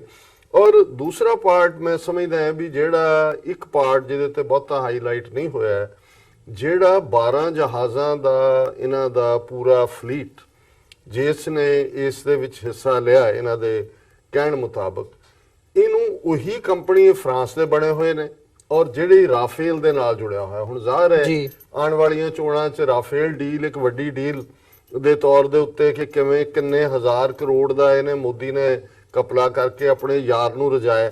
ਸੋ ਉਹਦੇ ਨਾਲ ਵੀ ਇਹਨੂੰ ਜੋੜ ਕੇ ਦੇਖਣ ਦੀ ਗੱਲ ਹੈ। ਉਹ ਇਹ ਵੀ ਦੱਸਣਾ ਚਾਹੁੰਦੇ ਨੇ ਅੱਗੇ 65 ਦੇ ਵੇਲੇ ਜਾਂ 71 ਵੇਲੇ ਮਿਗ ਇਸਤੇਮਾਲ ਕਰਦੇ ਰਹੇ, ਆਲ ਆਫ ਏ ਸਡਨ ਬੇਸ਼ੱਕ ਕਹਿਣ ਨੂੰ ਜੀ ਬਹੁਤ ਟੈਕ ਸਾਵੀ ਔਰ ਇਹ ਉਹ ਹੋ ਗਏ ਨੇ। ਸੋ ਮੈਨੂੰ ਲੱਗਦਾ ਹੈ ਵੀ ਇਹਦੇ ਥੱਲੇ ਇਹ ਵੀ ਸੌਦਾ ਉਹ ਵੇਚਣਾ ਚਾਹੁੰਦੇ ਸੀ ਕਿ ਜੀ ਦੇਖੋ ਕਿੰਨਾ ਇਫੈਕਟਿਵ ਸਾਡਾ ਰਿਹਾ, ਸਾਡੇ 12 ਦੇ 12 ਗਏ, ਅਸੀਂ ਲਾਈਨ ਆਫ ਕੰਟਰੋਲ ਜਿਹੜੀ ਹੈ ਉਹ ਪਾਸ ਕੀਤੀ ਔਰ ਅਸੀਂ ਜਿਹੜਾ ਇਹ 3 ਟਾਰਗੇਟ ਜਿਹੜੇ ਨੇ ਉਹ ਹਿੱਟ ਕੀਤੇ ਔਰ ਸਾਰੇ ਜਿਹੜੇ ਨੇ ਉਹ ਸੇਫਲੀ ਵਾਪਸ ਆਏ। ਸੋ ਜ਼ਾਹਰ ਹੈ ਕਿ ਮੇਨ ਪਰਪਸ ਉਹਦੇ ਨਾਲ ਜੁੜਿਆ ਹੋਇਆ ਇਲੈਕਸ਼ਨ ਹੈ, ਨੋ ਡਾਊਟ ਅਬਾਊਟ ਇਟ। ਪਰ ਇਹ ਵੀ ਕਿਤੇ ਨਾ ਕਿਤੇ ਕਿ ਜੀ ਦੇਖੋ ਰਾਫੇਲ ਵੀ ਜਿਹੜੇ ਨੇ ਉਨੇ ਹੀ ਬੜੇ ਜਿਹੜੇ ਨੇ ਐਫੀਸ਼ੀਐਂਟ ਟੈਕਨੋਲੋਜੀ ਹੈ। ਔਰ ਦੂਸਰਾ ਪਾਰਟ ਥਰਡ ਗੱਲ ਜਿਹੜੀ ਮੈਂ ਸਮਝਦਾ ਵੀ ਜਿਹਦਾ ਇੱਕ ਇੰਟਰਨੈਸ਼ਨਲ ਪਰਸਪੈਕਟਿਵ ਹੈ, ਜਦੋਂ ਅਸੀਂ ਬਹੁਤ ਸਾਰੇ ਬਿਗਰ ਗੇਮ ਦੇਖਦੇ ਹਾਂ ਬਿਗਰ ਪਾਵਰਸ ਦੀ, ਅਮਰੀਕਾ ਟਰੰਪ 5-6 ਦਿਨ ਪਹਿਲਾਂ ਹੀ ਇਹ ਕਹਿ ਕੇ ਹਟਿਆ ਸੀ ਕਿ India is thinking something big after Pulwama. ਹਾਲਾਂਕਿ ਜੌਨ ਬਾਲਟਨ ਜਿਹੜਾ ਸਿਕਿਉਰਿਟੀ ਐਡਵਾਈਜ਼ਰ ਹੈ, ਉਹਨੇ ਅਜੀਤ ਡੋਵਲ ਨੂੰ ਜਿਹੜੀ ਮੀਡੀਆ 'ਚ ਆਈ ਸਲਾਹ ਦਿੱਤੀ ਕਿ ਵੀ ਅਸੀਂ ਅਫਗਾਨਿਸਤਾਨ 'ਚੋਂ ਨਿਕਲਣਾ ਹੈ ਔਰ ਸਿਚੁਏਸ਼ਨ ਇਸ ਕਿਸਮ ਦੀ ਨਾ ਕ੍ਰੀਏਟ ਕਰੋ ਕਿ ਪਾਕਿਸਤਾਨ ਦੇ ਵਿੱਚ ਜਿਹੜਾ ਕੋਈ ਉਹਦਾ ਰਿਐਕਸ਼ਨ ਹੋਏ। ਕੁਝ ਚੀਜ਼ਾਂ ਪਬਲਿਕ ਕੰਜ਼ੰਪਸ਼ਨ ਲਈ ਹੁੰਦੀਆਂ, ਕੁਝ ਅੰਦਰ ਖਾਤੇ ਹੁੰਦੀਆਂ ਜੀ। ਇਸ ਗੱਲ ਤੋਂ ਇਹ ਅੰਦਾਜ਼ਾ ਜ਼ਰੂਰ ਹੁੰਦਾ ਹੈ ਕਿ ਜੇ ਭਾਰਤ ਨੇ ਇਸ ਕਿਸਮ ਦੀ ਜਿਹੜੀ ਦਿਲਵਦੀ ਵਿਖਾਈ ਹੈ, ਕਿਤੇ ਨਾ ਕਿਤੇ ਅਮਰੀਕਨ ਜਿਹੜੀ ਥਾਪੀ ਵੀ ਹੋ ਸਕਦੀ ਹੈ, ਕਿਉਂਕਿ ਅਫਗਾਨਿਸਤਾਨ 'ਚ ਇਸ ਵੇਲੇ ਹੋਰ ਤਾਂ ਟਰੰਪ ਵੀ ਇੱਥੇ ਕੋਈ ਫੁੱਲਫਿਲ ਕਰਨ 'ਚ ਆਪਣੇ ਪ੍ਰੋਮਿਸ ਬਹੁਤੇ ਕਾਮਯਾਬ ਨਹੀਂ ਰਿਹਾ। ਵਾਲ ਵਾਲੇ ਇਸ਼ੂ ਤੇ ਜਿਹੜੀ ਮੈਕਸੀਕੋ ਨਾਲ ਬਣਾਣੀ ਹੈ, 25 ਸੀਟ ਜਿਹੜੀਆਂ ਸਟੇਟਾਂ ਨੇ ਸੂਹ ਕੀਤਾ ਹੋਇਆ। ਸੋ ਕੁੱਲ ਮਿਲਾ ਕੇ ਜਿਹੜੀ ਵਿਦਡਰਾਅਲ ਆਫ ਆਰਮੀ ਹੈ ਫਰਮ ਅਫਗਾਨਿਸਤਾਨ, ਜਿਹੜਾ ਉਹਦਾ ਪੋਲ ਪ੍ਰੋਮਿਸ ਸੀ, ਉਹਨੂੰ ਉਹ ਸਮੂਥ ਚਾਹੁੰਦੇ ਨੇ। ਔਰ ਮੈਂ ਸਮਝਦਾ ਹਾਂ ਵੀ ਕਈ ਵਾਰ ਪਾਕਿਸਤਾਨ ਨੂੰ ਵੀ ਇਹਦੀ ਇੰਪੋਰਟੈਂਸ ਦਿਖਾਉਣ ਦੇ ਲਈ ਕਿ ਜੀ ਜੇ ਅਸੀਂ ਤੁਹਾਨੂੰ ਜਿਹੜਾ ਆਊਟਸੋਰਸ ਕੀਤਾ ਹੈ ਕਿ ਤੁਸੀਂ ਤਾਲਿਬਾਨ ਨਾਲ ਗੱਲਬਾਤ ਕਰਕੇ ਨਿਬੇੜੋ, ਤੇ ਤੁਹਾਨੂੰ ਵੀ ਸਾਡੀ ਲੋੜ ਹੈ, ਕਿਉਂਕਿ ਜ਼ਾਹਰ ਹੈ ਜਿਸ ਕਿਸਮ ਦੀ ਇਹ ਕਰਤੂਤ ਇੰਡੀਆ ਨੇ ਕੀਤੀ ਹੈ, ਇਹ ਵਾਇਓਲੇਸ਼ਨ ਹੀ ਨਹੀਂ ਹੈ ਲਾਈਨ ਆਫ ਕੰਟਰੋਲ ਦੀ, ਇਹ ਐਨ ਐਕਟ ਆਫ ਵਾਰ ਹੈ। ਕਿਉਂਕਿ ਬਾਲਾਕੋਟ ਜਿਹੜਾ ਕਿ ਖੈਬਰ ਪਖਤੂਨਖਵਾ 'ਚ ਹੈ, ਇਹ ਪਾਕਿਸਤਾਨ ਦੀ ਮੇਨਲੈਂਡ ਦੇ ਉੱਤੇ ਜਾ ਕੇ ਜਿਹੜਾ ਕੀਤਾ ਗਿਆ ਅਟੈਕ ਹੈ। ਔਰ ਜਿਵੇਂ ਪਾਕਿਸਤਾਨ ਦੇ ਜਿਹੜੇ inter service public relation ISPR, ਉਹਨਾਂ ਦੇ ਸਪੋਕਸਪਰਸਨ ਮੇਜਰ ਜਨਰਲ ਗਾਫੂਰ, ਉਹਨਾਂ ਨੇ ਕਿਹਾ ਔਰ ਉਹਨਾਂ ਦੇ ਚਿਹਰਾ ਜਾਂ ਬਾਡੀ ਲੈਂਗੁਏਜ ਅਸੀਂ ਦੇਖੀ ਹੈ ਪ੍ਰੈਸ ਕਾਨਫਰੰਸ ਦੇ ਦੌਰਾਨ, ਫੁੱਲ ਆਫ ਐਂਗਰ, ਕਿ ਬਈ ਇਹ ਹੁਣ ਸਰਪ੍ਰਾਈਜ਼ ਅਸੀਂ ਦੇਵਾਂਗੇ ਇੰਡੀਆ ਨੂੰ, ਟਾਈਮਿੰਗ ਔਰ ਪਲੇਸ ਇਹ ਸਾਡੀ ਚੋਇਸ ਹੋਏਗਾ। ਸੋ ਇਹ ਇੰਡੀਆ ਦੀ ਇਹ ਦਿਲਵਦੀ, ਭਾਵੇਂ ਉਹਨਾਂ ਦੇ ਆਪਣੇ ਉਹਦੇ 'ਚ ਮਕਸਦ ਨੇ, ਇਹ ਫਰਦਰ ਐਸਕੇਲੇਟ ਵੀ ਕਰ ਸਕਦਾ ਹੈ ਸਿਚੁਏਸ਼ਨ ਨੂੰ। ਲੇਕਿਨ ਕੁੱਲ ਮਿਲਾ ਕੇ ਅਸੀਂ, ਕਿਉਂਕਿ ਮੈਂ ਇਹ ਸਮਝਦਾ ਕਿ ਵੀ ਸਿਰਫ ਐਜ਼ ਏ ਅਮਰੀਕਨ ਗੱਲ ਕਰਨ ਦੀ ਨਹੀਂ ਹੈ ਜੀ, ਐਜ਼ ਏ ਸਿੱਖ ਅਸੀਂ 30 ਮਿਲੀਅਨ ਸਾਡੀ ਕੌਮ, ਜਿਹਦੀ ਸਿਵਲਾਈਜੇਸ਼ਨ ਜਿਹੜੀ ਹੈ ਉਹ ਦਰਿਆਏ ਜਮਨਾ ਤੋਂ ਵਾਘਾ ਤੱਕ ਸਾਡਾ ਜਿਹੜਾ ਇੰਡੀਅਨ ਆਕੂਪਾਈਡ ਪੰਜਾਬ ਹੈ, ਪਲੱਸ ਦੂਸਰੇ ਪਾਸੇ ਸਾਡੀ ਜਿੰਦ ਜਾਨ, ਸਾਡਾ ਵਿਰਸਾ, ਸਾਡਾ ਮੱਕਾ ਮਦੀਨਾ ਪਾਕਿਸਤਾਨ 'ਚ ਹੈ। ਅਸੀਂ ਇਸ ਬਾਰੇ ਚਿੰਤਤ ਹੈ ਔਰ ਅਸੀਂ ਤੀਸਰੀ ਧਿਰ ਦੇ ਤੌਰ ਦੇ ਉੱਤੇ ਸੋਚਦੇ ਹਾਂ ਕਿ ਕਿਤੇ ਇਹ ਜਿਹੜੇ ਹਿੰਦੂ ਤਵੀਆਂ ਦੇ ਹੱਥ ਜਿਨ੍ਹਾਂ ਦੇ ਕੋਲ ਪਾਵਰ ਆਈ ਹੈ, ਇਹਨਾਂ ਦੇ ਨਖਿੱਧ ਇਰਾਦਿਆਂ ਦੇ ਵਿੱਚ, ਜਿਹਦੇ 'ਚ ਕਿ ਸਿੱਖ ਕੌਮ ਵੀ ਇਹਨਾਂ ਦੇ ਹਮੇਸ਼ਾ ਹੀ ਰਡਾਰ ਦੇ ਉੱਤੇ ਰਹੀ ਹੈ ਡਿਸਟਰੋਏ ਕਰਨ ਦੇ ਲਈ, ਇਹ ਜਿਵੇਂ ਪੁਲਵਾਮਾ ਦੇ ਨਾਲ ਇੱਕ ਤੀਰ ਨਾਲ ਕਈ ਨਿਸ਼ਾਨੇ ਫੁੰਡਣ ਦੀ ਜਿਹੜਾ ਇਹਨਾਂ ਦਾ ਨੇ ਯਤਨ ਕੀਤਾ, ਇਸ ਦੇ ਨਾਲ ਵੀ ਜਿਹੜਾ ਪੰਜਾਬ ਦੇ ਵਿੱਚ, ਔਰ ਅਸੀਂ ਚਿੰਤਤ ਵੀ ਹਾਂ ਕਿ ਵੀ ਕੋਈ ਵੀ ਇਸ ਕਿਸਮ ਦੀ ਇਹਨਾਂ ਦੀ ਅੱਗੋਂ ਦਿਲਵਦੀ ਜਿਹੜੀ ਹੈ ਉਹ ਸਾਡੇ ਉਸ ਧਰਤੀ ਦੇ ਖਿੱਤੇ ਨੂੰ ਜੰਗ ਦੇ ਉਸ ਬੂਥੇ ਦੇ ਵਿੱਚ ਜਿਹੜਾ ਉਸ ਤੰਦੂਰ ਦੇ ਵਿੱਚ ਸੁੱਟ ਸਕਦੀ ਹੈ, ਜਿਸ ਦਾ ਮਤਲਬ ਮੁਕੰਮਲ ਤਬਾਹੀ ਹੋਏਗਾ। ਸੋ ਅਸੀਂ ਇਸ ਨੂੰ ਸਿਰਫ ਕੰਡੈਮਨੇਸ਼ਨ ਤੱਕ ਹੀ ਨਹੀਂ ਸਮਝਦੇ, ਅਸੀਂ ਸਮਝਦੇ ਹਾਂ ਵੀ ਇਹ ਗ੍ਰੋਸ ਵਾਇਓਲੇਸ਼ਨ ਇੰਡੀਆ ਨੇ ਕੀਤੀ ਹੈ ਔਰ ਇੰਟਰਨੈਸ਼ਨਲ ਲੈਵਲ ਦੇ ਉੱਤੇ ਉਹ ਯੂਨਾਈਟਿਡ ਨੇਸ਼ਨਸ ਹੋਏ ਔਰ ਦੂਸਰੇ ਇੰਟਰਨੈਸ਼ਨਲ ਫੋਰਮ ਹੋਣ, ਜਿਹੜਾ ਭਾਰਤ ਨੂੰ ਅਕਾਊਂਟੇਬਲ ਬਣਾਇਆ ਜਾਣਾ ਚਾਹੀਦਾ ਹੈ ਤਾਂ ਕਿ ਇਸ ਕਿਸਮ ਦਾ ਵਾਕਿਆ ਦੁਬਾਰਾ ਕਰਨ ਦੀ ਉਹ ਹਿੰਮਤ ਨਾ ਕਰੇ। ਜੀ ਮਲਿਕ ਸਾਹਿਬ, ਮੈਂ ਤੁਹਾਡੇ ਵੱਲ ਆਵਾਂ। ਜਦੋਂ ਅਸੀਂ ਇਸ ਸਾਰੇ ਪਾਰਟ ਨੂੰ ਦੇਖਦੇ ਹਾਂ ਤਾਂ ਪਾਕਿਸਤਾਨ ਵੱਲੋਂ ਜਿਹੜਾ ਰਿਐਕਸ਼ਨ ਇਹਦੇ ਤੇ ਆਇਆ, ਇੱਕ ਬੈਲੈਂਸ ਜਿਹਾ ਰਿਐਕਸ਼ਨ ਮੈਂ ਕਹੂੰਗਾ, ਉਹਨਾਂ ਵੱਲੋਂ ਕਾਲੀ ਦੇ ਵਿੱਚ ਉਵੇਂ ਹੀ ਐਕਟ ਨਹੀਂ ਕੀਤਾ ਗਿਆ ਜਾਂ ਉਵੇਂ ਹੀ ਰਿਸਪੌਂਡ ਨਹੀਂ ਕੀਤਾ ਗਿਆ। ਇਹਨੂੰ ਤੁਸੀਂ ਕਿਵੇਂ ਦੇਖਦੇ ਹੋ? ਪਹਿਲਾਂ ਜਿਹੜਾ ਐਕਟ ਭਾਰਤ ਵੱਲੋਂ ਕੀਤਾ ਗਿਆ, ਜਿਹਦੀਆਂ ਕੈਸਰਾਈਆਂ ਜਾਂ ਉਹਨਾਂ ਵੱਲੋਂ ਜਿਹੜੇ ਦਾਅਵੇ ਕੀਤੇ ਜਾ ਰਹੇ ਸੀ ਉਸ ਦੇ ਮੁਤਾਬਕ ਹੀ ਹੋਇਆ, ਪਰ ਜਿਹੜੇ ਦਾਅਵੇ ਉਹਨਾਂ ਵੱਲੋਂ ਇਸ ਵਕਤ ਕੀਤੇ ਜਾ ਰਹੇ ਨੇ ਉਹਦੇ ਬਾਰੇ ਤੁਸੀਂ ਕੀ ਕਹਿਣਾ ਚਾਹੋਗੇ, ਤੇ ਜਿਹੜਾ ਪਾਕਿਸਤਾਨ ਦਾ ਰਿਐਕਸ਼ਨ ਹੈਗਾ ਉਹਨੂੰ ਕਿਵੇਂ ਦੇਖਦੇ ਹੋ? ਦੇਖੋ, ਪਾਕਿਸਤਾਨ ਦਾ ਜਿਹੜਾ ਰਿਐਕਸ਼ਨ ਹੈ, ਅੱਜ ਨੈਸ਼ਨਲ ਅਸੈਂਬਲੀ ਦਾ ਇਜਲਾਸ ਹੋ ਰਿਹਾ ਸੀ, ਉੱਥੇ ਪਾਕਿਸਤਾਨ ਦੇ ਜਿਹੜੇ ਪਿਛਲੇ ਫੋਰਨ ਮਿਨਿਸਟਰ ਸੀ ਖਵਾਜਾ ਆਸਿਫ, ਉਹਨਾਂ ਨੇ ਤੇ ਖੁਰਸ਼ੀਦ ਸ਼ਾਹ ਜਿਹੜੇ ਪਾਕਿਸਤਾਨ ਪੀਪਲਸ ਪਾਰਟੀ ਨੂੰ ਰਿਪਰੈਜ਼ੈਂਟ ਕਰਦੇ ਆ, ਉਹਨਾਂ ਨੇ ਕਿਹਾ ਕਿ ਇਸ ਵੇਲੇ ਅਸੀਂ ਇਹਦੀ ਨਾ ਸਿਰਫ ਮੁਜ਼ੰਮਤ ਕਰਦੇ ਆ ਬਲਕਿ ਜਿਹੜੀ ਮੌਜੂਦਾ ਹਕੂਮਤ ਹੈ ਉਹਨਾਂ ਨੂੰ ਵੀ ਚਾਹੀਦਾ ਹੈ ਕਿ ਇਸ ਤੇ ਕੋਈ ਨੈਸ਼ਨਲ ਸੋਲੀਡੈਰਿਟੀ ਤੇ ਉਹਨਾਂ ਨੂੰ ਆਪੋਜੀਸ਼ਨ ਨੂੰ ਇਤਮਾਦ ਤੇ ਲੈ। ਦੂਸਰੀ ਗੱਲ ਹੈ ਕਿ ਅੱਜ RSS ਦੇ ਮੋਹਨ ਭਗਵਤ ਦਾ ਜਿਹੜਾ ਬਿਆਨ ਸੀ ਕਿ ਪੁਲਵਾਮਾ ਅਟੈਕ ਦੇ ਅੰਦਰ ਜਿਹੜੇ ਫੌਜੀ ਮਰੇ ਸੀ ਉਹਨਾਂ ਦੀ 13ਵੀਂ ਤੇ ਅਸੀਂ ਬਦਲਾ ਲੈ ਲਿਆ, ਔਰ ਫਿਰ ਦੂਸਰਾ ਬਿਆਨ ਜਿਹੜਾ ਬੀਜੇਪੀ ਦੇ ਸਪੋਕਪਰਸਨ ਨਰਸਿਮਹਾ ਰਾਓ, ਅਗਰ ਇਹ ਬਿਆਨਾਤ ਦੇਖੋ ਤੇ ਉਹ ਇਹੀ ਕਹਿ ਰਹੇ ਕਿ ਜੀ ਅਸੀਂ ਪੁਲਵਾਮਾ ਅਟੈਕ ਦਾ ਬਦਲਾ ਲਿਆ, ਜਦੋਂ ਕਿ ਰਿਐਲਿਟੀ ਇਹ ਹੈ। ਕਿਉਂਕਿ ਦੇਖਣਾ ਇਹ ਪੈਂਦਾ ਕਿ ਜੀਓ ਸਟ੍ਰੈਟਜੀ ਜਿਹੜੀ ਬਾਰਡਰ ਦੇ ਦੋਵੇਂ ਪਾਸੇ ਆ, ਤੇ ਜੀਓ ਸਟ੍ਰੈਟਜੀ ਖਾਸ ਤੌਰ ਤੇ ਮਿਲਟਰੀ ਜਿਹੜੀ ਸਟ੍ਰੈਟਜੀ ਹੁੰਦੀ ਹੈ ਉਹ ਕੀ ਹੈ।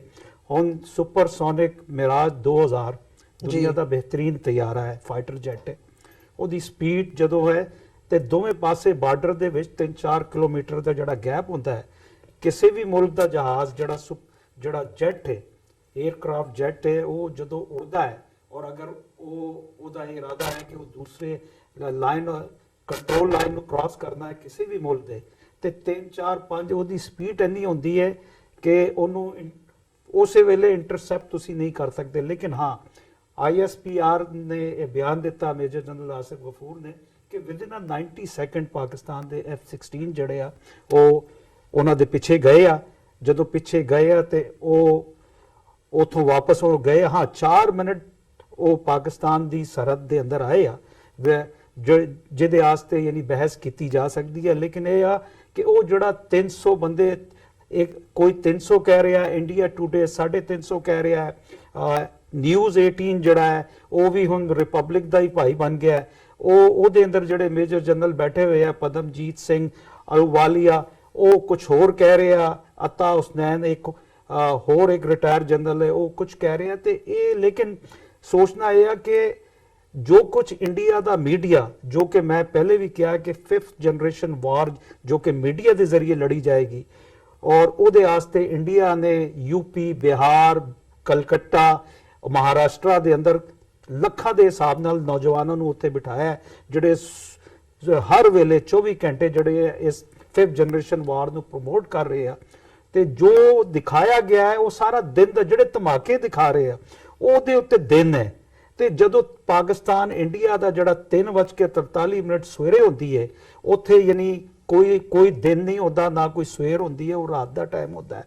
ਔਰ ਜੋ ਕੁਝ ਫਿਰ ਉਹਨਾਂ ਨੇ 3:43 ਤੇ ਚਕੋਟੀ ਤੇ ਦਿਖਾਇਆ, ਮੁਜ਼ੱਫਰਾਬਾਦ, ਫਿਰ ਬਾਲਾਕੋਟ ਤੇ ਜਿਹੜਾ ਆਪਣਾ ਪੇ ਲੋਡ ਐਕਸਟਰਾ ਜਿਹੜਾ weight ਸੀ ਉਹ ਸੁੱਟ ਕੇ ਨਸੇ ਆ, ਔਰ ਜਿਹੜੇ ਜੰਗਲ ਤੇ ਉਹ ਨਸੇ ਆ, ਉੱਥੇ ਇੱਕ ਬੰਦਾ ਜ਼ਖਮੀ ਹੋਇਆ ਜਿਹਦਾ ਇੰਟਰਵਿਊ ਵੀ ਚੱਲ ਰਿਹਾ ਹੈ।